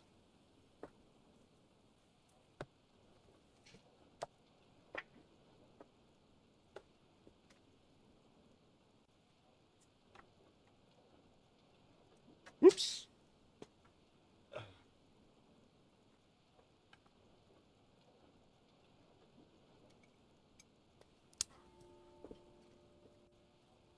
Let's see. Or, well, 50 cents since Twitch takes a huge chunk of bits. That's true.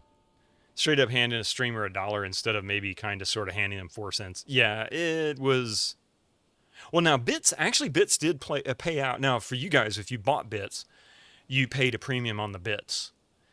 So like $1.40 for $1 worth of bits or something like that. I don't remember. But for me, it was a 1-to-1. So for the streamers, we got 1 cent for every 1 bit, which obviously isn't a lot. But, you know, if you get enough bits, like somebody giving 5 bits here or 50 bits there, it can add up pretty quick.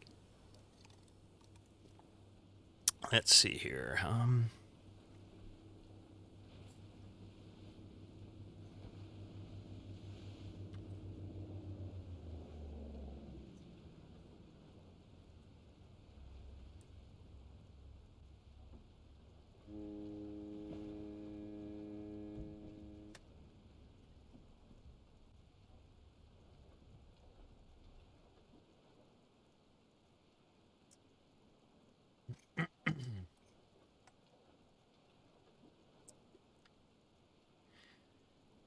They eat money on the purchase of the bits. Yeah, not on the streamer end. Exactly. That was, at least that's how, I think it still works that way now.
Such shambles of a website, yeah. Oh, you can't follow new channels or claim bonus channels points either? Really? Weird. Wait a minute. You never actually bought bits. First, you had no money. Now they won't let me, supposedly because my browser... Oh, yeah, browser extensions. There you go. I'm a not-so-special agent FBI. -100 is my badge number. Want my badge number? -100. I'm not even Agent 99.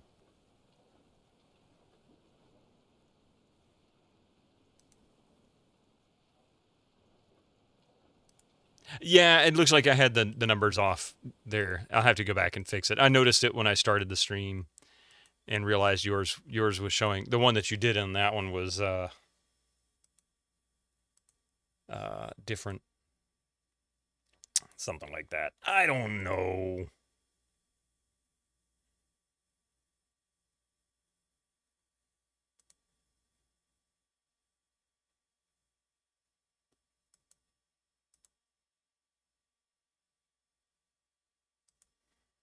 Maybe I did pick it up already.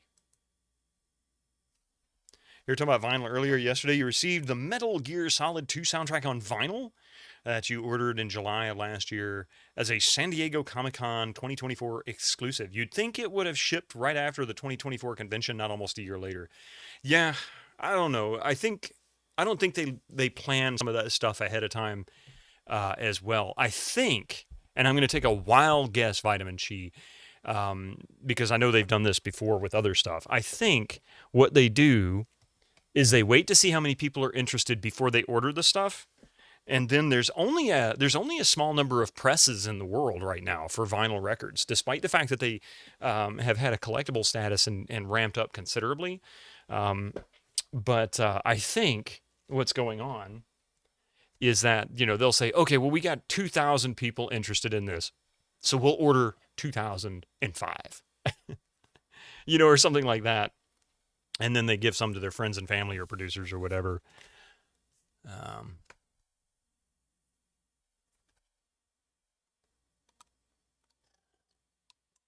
Because I couldn't imagine they want to give up anything, throw it away, given the cost of it. Let's see. So I'm pretty sure I already got the captain's journal because it's not here on the desk. Let's see. We've got the payroll log. I know that for a fact. I remember talking to a lady about that. We already seen the eerie white figures. This gives you white shadow idea icon for later. We've done that. The wheelhouse. Yeah, Detective Astadorian. That's her name. Before we're talking, click on a fresh set of prints on the table next to her. Click twice for a close-up. Use your cell phone to call John Amos. Did I miss a dialogue option? Maybe that's what it is. I must have missed a dialogue option. I remember doing that now, but let's see.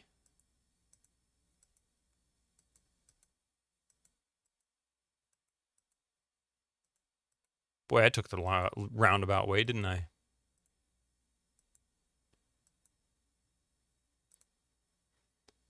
Okay, so John Amos is the crime labs dude. Oh, that's not what I want. Where's my phone?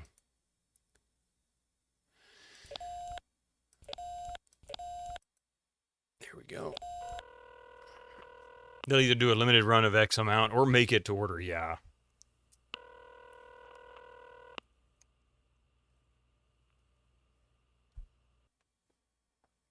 John, it's Craig. I need a set of prints lifted. Ooh, field work, my favorite. Where? Camden Impound Dock. The boat's called the Terracon. These are prints that were laid on top of a previously dusted set. I love a challenge. Flag the spot for me. I'll take care of it. Okay, so Truett from the coroner's office just called. They've completed the autopsy on Mr. Wong. She's found something you ought to see. Well, looks like we're headed to the coroner's. I can hardly wait. All right. For those who are a fan of junk TV, trash TV, whatever you want to call it, the next person we're about to see actually comes from a TV series that's fairly well known. It's called The Love Boat. And we're supposed to head there now. So let's go to the coroner's office.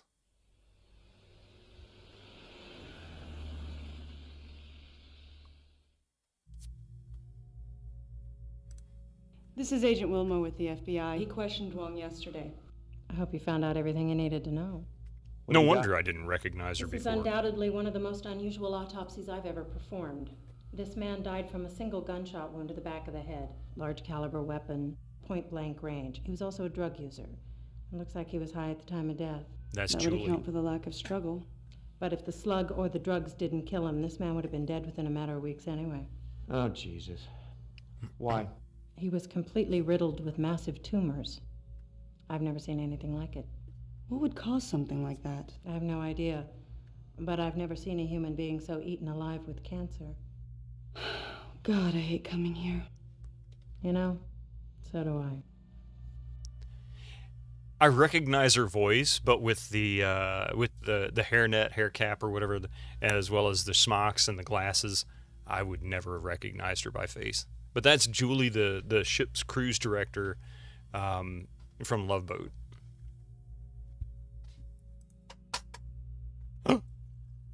He twitched.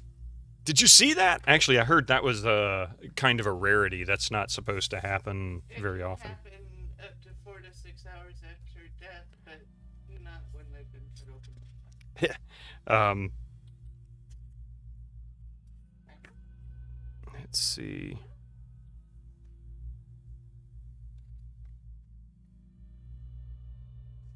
Oh, okay. It's so the little. I remember reading this now. What is this? Vampire Diaries, right? Oh, did you hear it? Echo? You heard him say cut, or somebody say cut? I didn't hear it this time. So it says here in the guide, click on Wong. Did he twitch? If so, you're going down the paranoia track. See Uber variables in the introduction to part 2.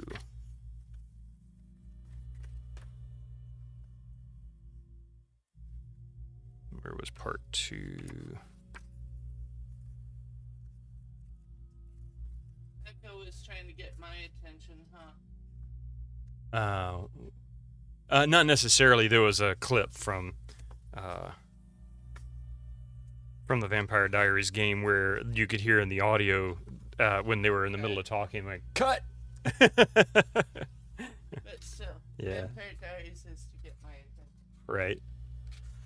Yeah, supposedly only 100 or so underpressing plants exist, and about 10 have the ability to make bulk like someone like Taylor Swift required, yeah. Also, you remember hearing in 2017, they actually took a few commercial-grade record pressing machines out of Russian museums where they had been since around the Soviet Union fell apart. Oh, wow. That's pretty funny. No, I said cut because you said you saw him. Oh, Twitch or something. Which made you think back of the cut. Yeah. Yeah. Okay. Introduction to pet. Yeah, part 2. Let's see. Where the heck is the introduction to part 2? I want to see if it mentions. Oh, here we go. No?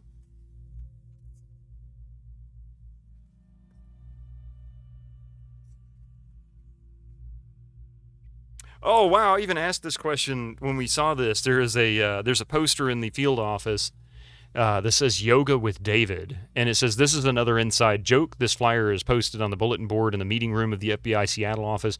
Hyperbole's Greg Roach, who designed the game and directed the live-action sequences, reports that David Duchovny is a yoga enthusiast, so the production team provided a yoga instructor for him on the Seattle set. That's funny. That's funny. Okay. So let's see here. Day 2. So the introduction to part 2. Where the heck is the introduction to part 2? There's no table of contents.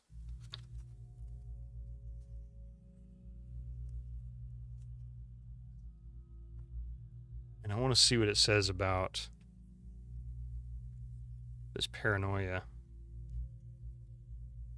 route. Oh, here we go. A note about Uber variables. One of the coolest things about Hyperbole's powerful virtual cinema game engine is its ability to monitor psychological variables. This makes for great replayability. Yes, the attitudes count in the X-Files. Agent Wilmore's demeanor towards certain characters in the game, in particular Detective Mary Astadorian and Agent Mark Cook, affects their direct responses and later attitudes towards Wilmore. But that's not all. Wilmore's own psychological state unfolds according to choices you make. His paranoia, his sense of loss, and his propensity to believe evolve from decisions you make in the game. Let's see. The game engine tags these psychological tracking choices with the term Uber variables. The 3 psychological attitudes monitored by the game are paranoia, loss, and X-track. Paranoia, if your version of Agent Wilmore follows the ultimate X maxim, trust no one, you may see some pretty spooky things in the course of your investigation. Twitching corpses, shadowy followers, etc. If you go with loss, Agent Wilmore is a divorced father in the X-Files. Does your Wilmore spend time gazing at the bittersweet remnants of his marriage and his fatherhood? If so, the notes and messages from his ex-wife Barbara often significantly in tone. The X-track, is your Wilmore a Mulder-esque true believer, or is he more of a Scully-like skeptic? Your willingness to believe in the paranormal will enhance some of the choices and explanations available to Agent Wilmore during the game. So, basically, we're going down the paranoia route.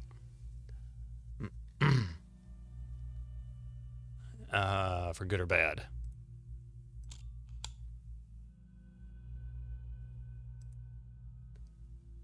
Makes you wonder if the time in Oblivion where the lady messes up her line and says, I delivered that poorly, can I try again? Then she does.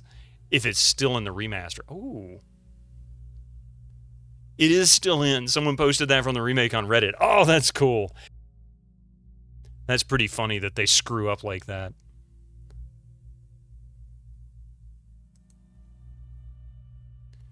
Why does it look like they threw some ketchup and a couple of steaks into these? I mean, that looks like a sirloin or something. I don't know.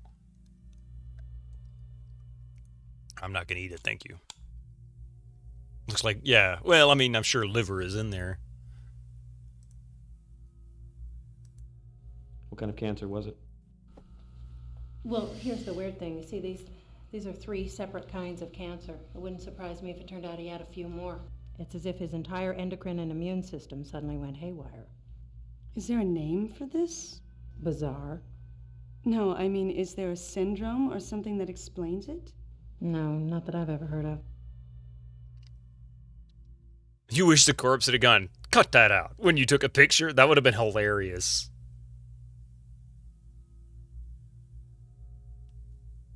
You're going to say, who burnt some hamburger meat in the raspberry jelly? I mean, really. Fair warning. Uh-oh. What's that now? 89 million Steam account details just got leaked, so now's a good time to change your password. Ah, damn it. That's kind of... It doesn't happen very often with Steam. Of course, Steam doesn't necessarily piss off their customers every 5 seconds. Thank you, Pi, for sharing that. So, I guess that's what I'll be doing after stream today.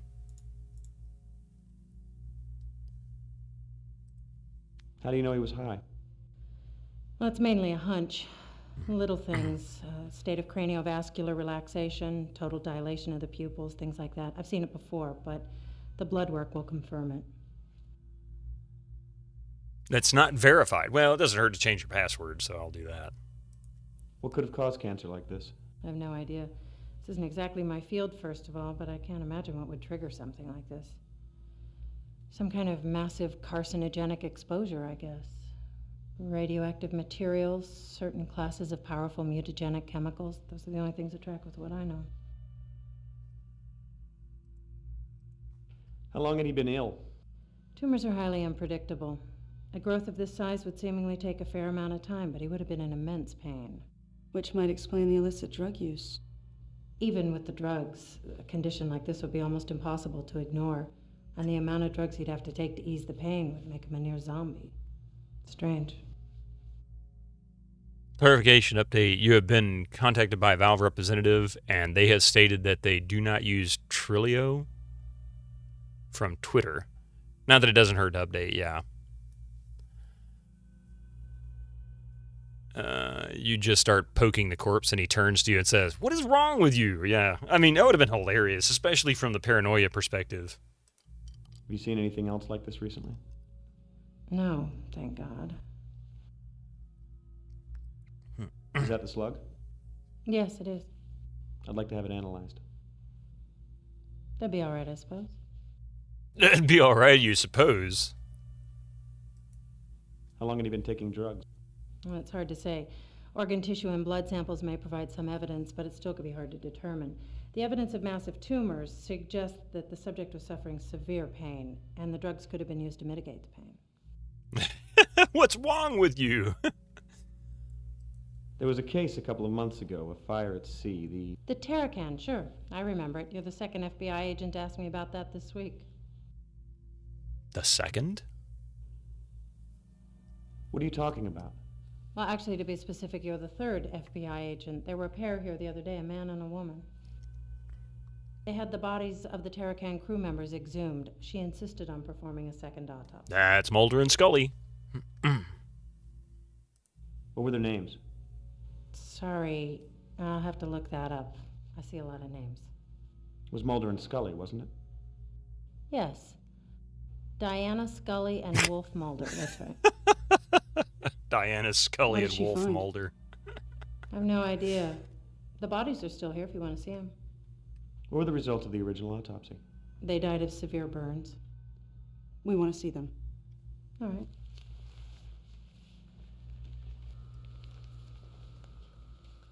You're not squeamish, I hope. Got A coming here.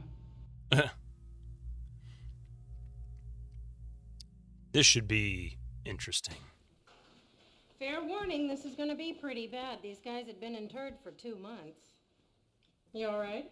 Just peachy, thanks. Can we get this over with, please? Sure. I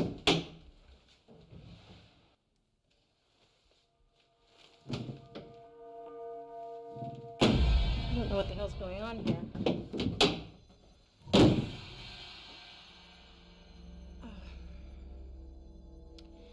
I think someone's stolen the bodies from the Terracan. You two stay here. I'll get to the bottom of this. I'll let you know if I find anything.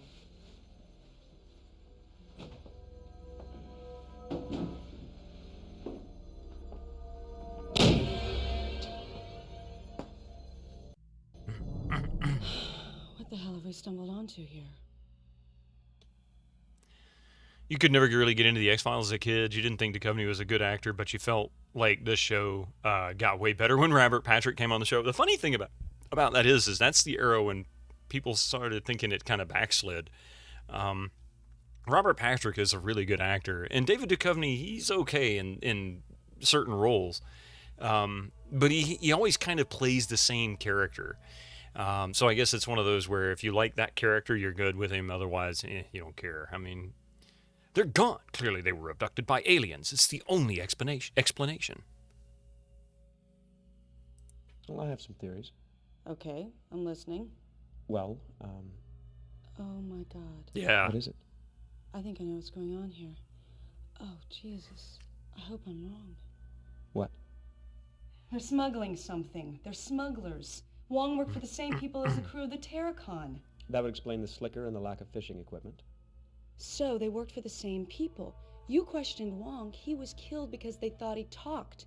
Your two missing agents have the crew from the Terracon exhumed, and both they and the corpses turn up missing? We've stumbled upon a smuggling ring bringing either radioactive material or possibly chemical weapons into the U.S. from the former Soviet Union. That explains the fire on the Terracon, Wong's cancer, why he was killed, and what happened to your two missing agents. They got too close. Someone's covering their tracks, and they're not afraid to shoot FBI agents to do it. You and I have to work together. We have to stop this. If I'm right, thousands of people might die. I'm gonna have to demand that we cooperate fully with one another. Okay. You just got yourself a new partner. Well, gee, that was rather sudden. Welcome back there, lass. And how's it going, Gently AI? Yeah, you think it was because you really like Terminator 2 and The Dig? So you're like, that guy's going to be on X-Files? No, we'll watch it. Yeah, I mean, that can definitely encourage people. I like Cary Elwes, and he ended up on X-Files for, about a season or so.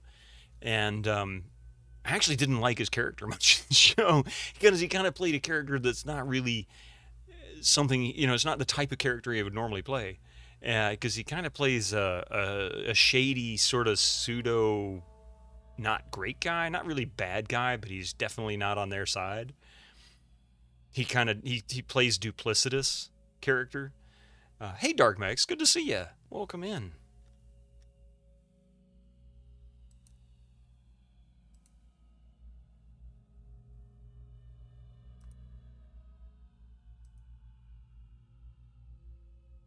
Cary Elwes was really nice when you got to meet him at Dragon Con a few years ago. He always seemed like he was a pretty decent guy. Like he wasn't a jerk or anything like that. He seemed like he could be a decent guy, but I never really heard of interactions in the public with him. What lies behind you and what lies before you are tiny matters compared to what lies within you. County evidence, keep out. Oh well.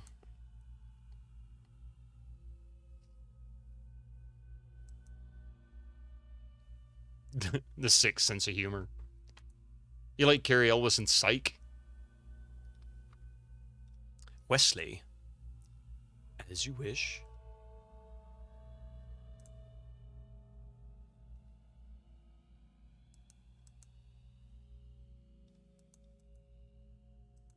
All right, let's check out this. There's a hand in a jar.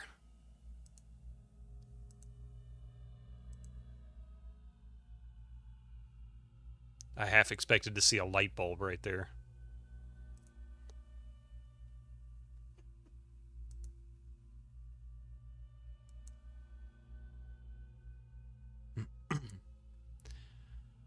He was super shocked.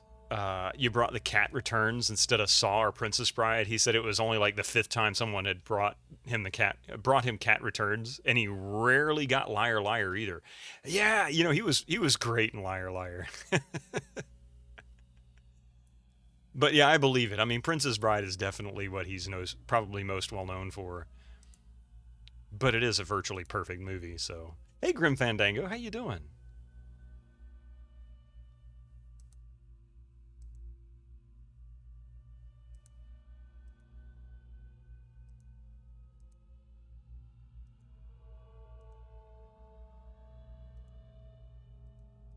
Oops.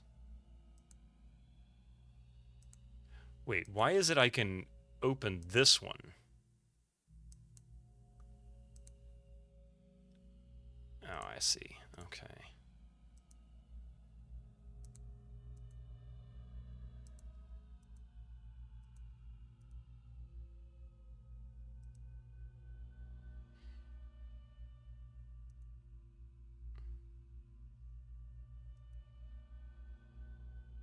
What is that? I haven't seen The Cat Returns. That I need to hunt that one down and see if I can watch it. In fact, The Cat Returns.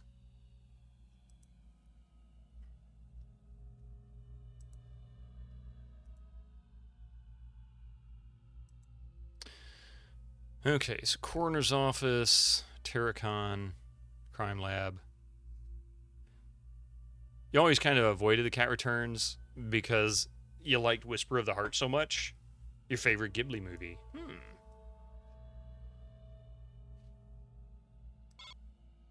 I remember wanting to play this game when you were a kid. You've seen it a few times in store, but it was quite expensive and your parents thought it was too serious for a kid. It does have some serious moments.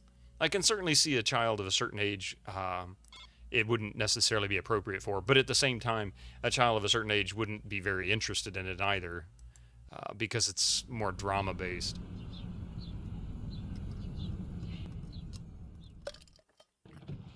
Cat Returns to You way better than Whisper of the Heart, but it's still really good.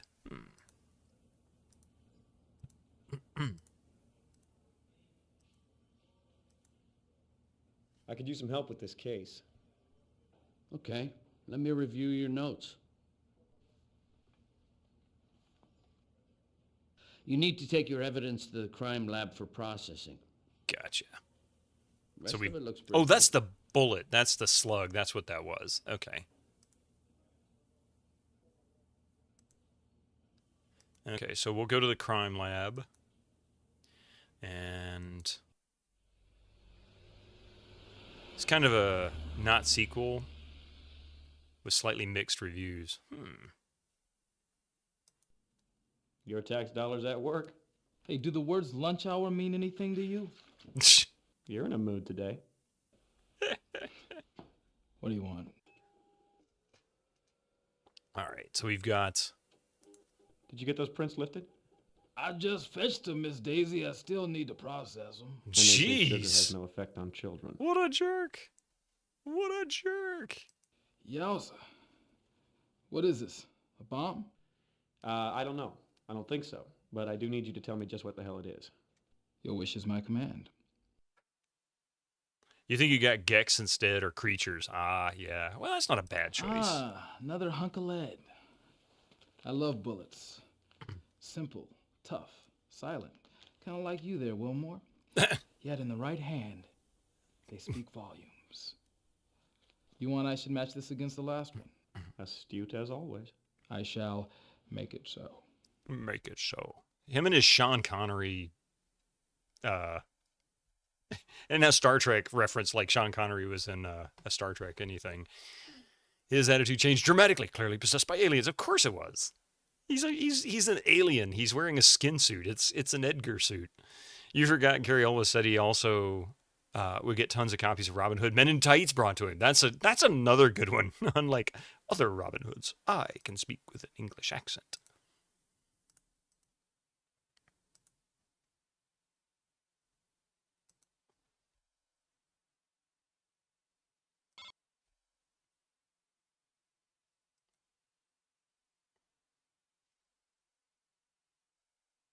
What's that line? A dig Yeah, it was. It was absolutely a line that was meant to kind of jab at Kevin Costner because he did Robin Hood, Prince of Thieves, like a couple years before. And he tried to do a really bad English accent, and it was more or less prevalent throughout like half the film. Then all of a sudden it just disappears. Like certain scenes, he didn't do it at all. And he never should have he should have just talked. Like he should not have tried to use an accent. That's not it. It's only like 6 months prior. Was it? It was very, it was very, maybe a year. Very close to it. I don't remember. Technically, Patrick Stewart was Scottish. You should hear him speak in his real accent. I don't think I ever have.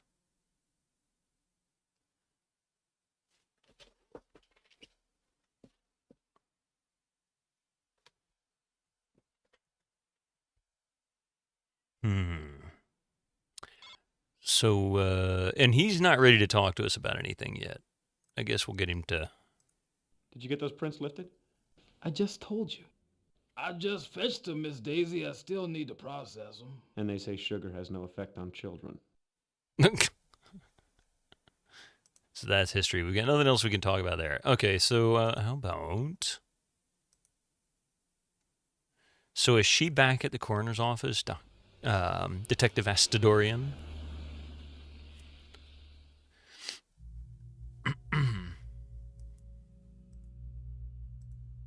Nope, she's gone. What about Truitt? Is she gone? The body's gone. The hand is still there. The cart's clean. Those are the x-rays. Oh, wait, I never saw this.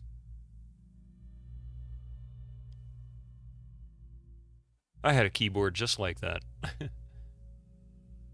I didn't thoroughly look through this room. I should have. Anything in the fridge I need to know about?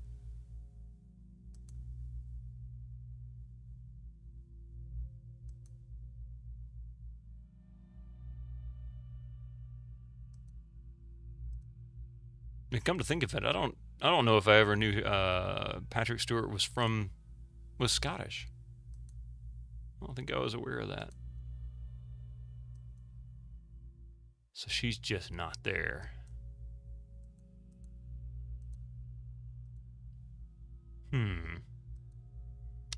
Where to next? Maybe we just need to advance the day. So we'll go to his apartment.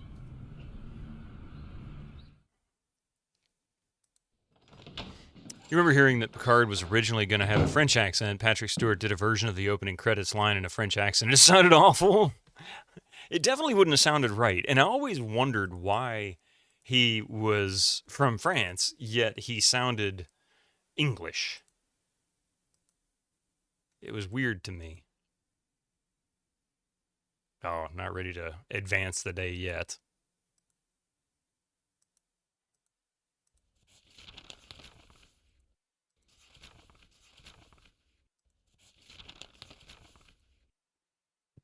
He was born in Yorkshire? Somebody was saying he was Scottish, but Yorkshire would definitely not be Scotland. Yeah, I can't advance the day yet. Wait.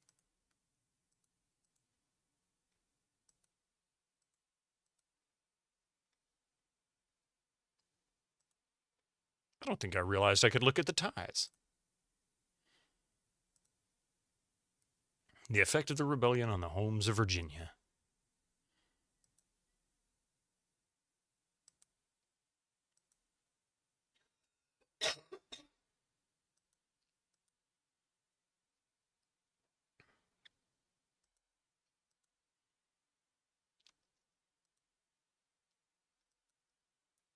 You love this game. It's very nostalgic. It really is. They did a great job of making this feel X-Files. And then, of course, you've got some cool...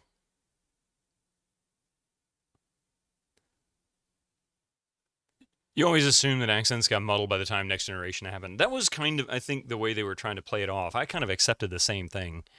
Because really, I mean, it's supposed to be one world, you know, government basically, and everybody just works because they whatever they do because they want to. It's not because they have to. The society can provide for everybody. It was basically an idealistic viewpoint.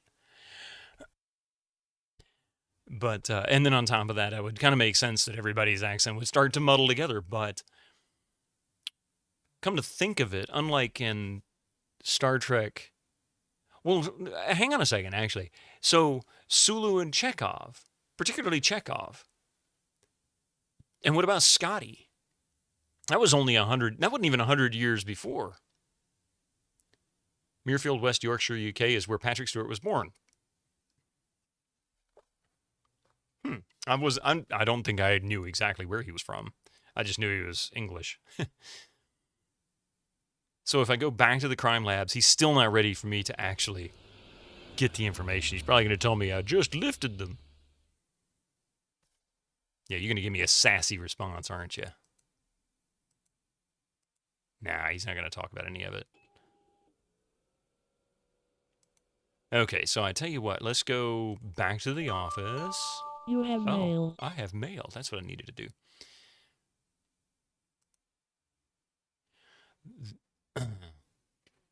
Oh, that's all right. I mean, you know, trust me, I get all kinds of stuff wrong, man. Let's see. The overlaying fingerprint on the ship Terracon has been lifted and photoed. You were right. It was left on top of the existing dusted prints from original crime scene sweep. No matches found on databases I accessed. I suggest you try all databases available for a possible match. Otherwise, or other evidence in process of being evaluated. Will contact upon completion. Unknown file type. All right, well, let's go to the office. We need to go field office. You thought that you have mail ding dong was your doorbell. Uh-oh. Incoming ads for you non-subscribers. Use your Twitch Prime now. Sticks his head in the door like anybody watching him coming in late this morning. I don't want anybody to know I was late.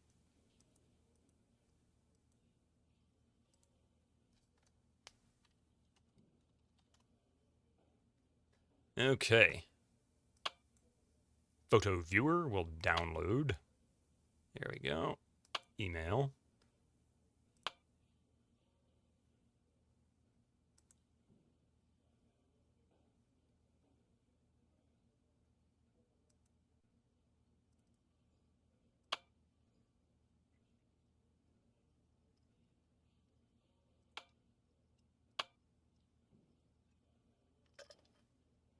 No data. Oh, there we go. Mark Cook. Wait a minute.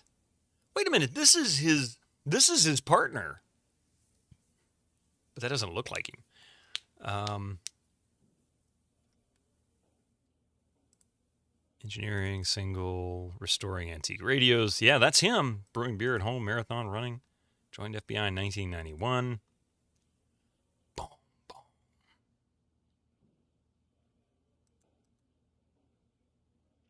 Okay. That's not good.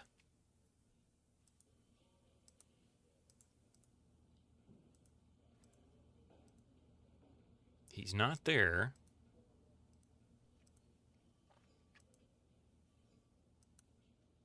I could use some help with this case. Okay, let me review your notes.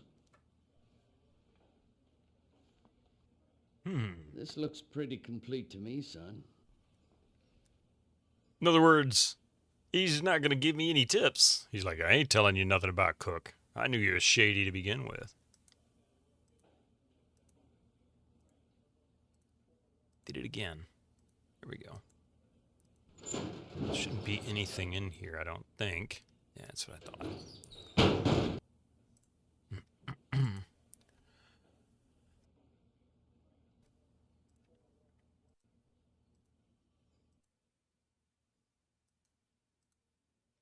Oh, I think I know what I need to do. Let's see.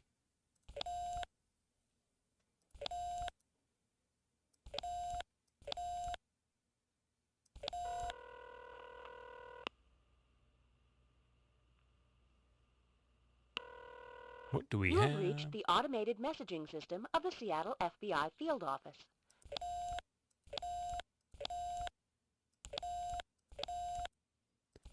So how do I get in touch with the crazy lady detective? Huh? Can we call his wife?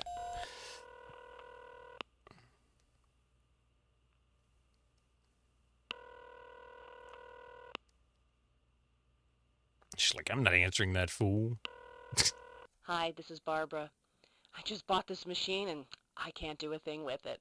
If you have a listed number, I can call you back using CallWatch. If not, I guess you'll have to try your call again later.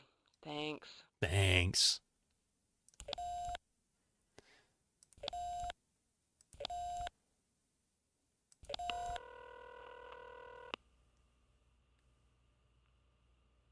It's probably another automated.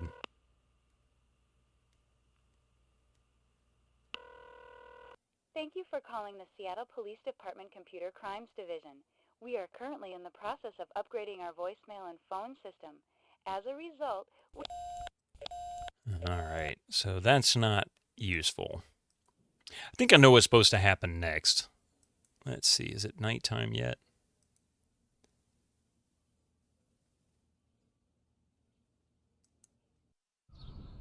No, it's not.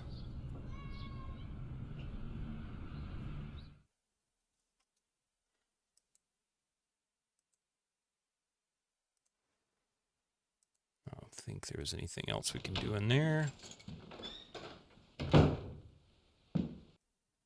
Oh, here comes the ads. All right, give us just a few... Ooh. All right, give us just a few minutes. We'll be right back after these... Incoming ads for you non-subscribers. Sorry, all Use your that Twitch noise Prime was now. confusing me there for a second. Give me just a few minutes. We'll be right back, and then we'll see who's knocking on the door.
McGregor. 9!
Really?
Right.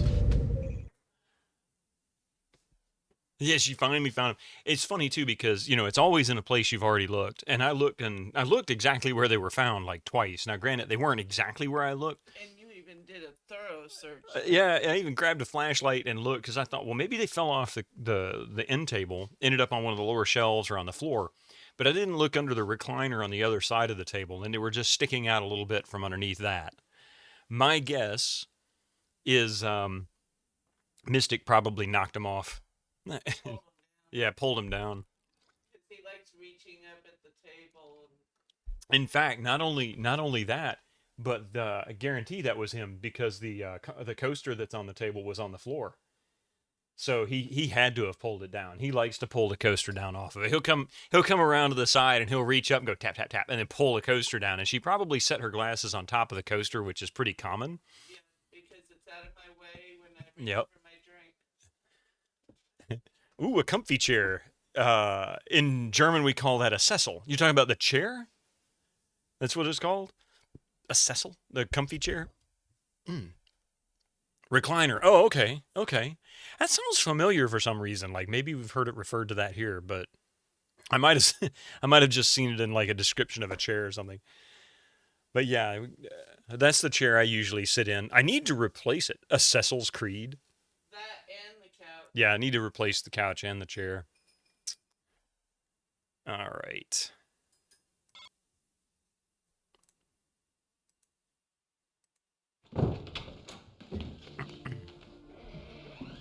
That's Mark Cook.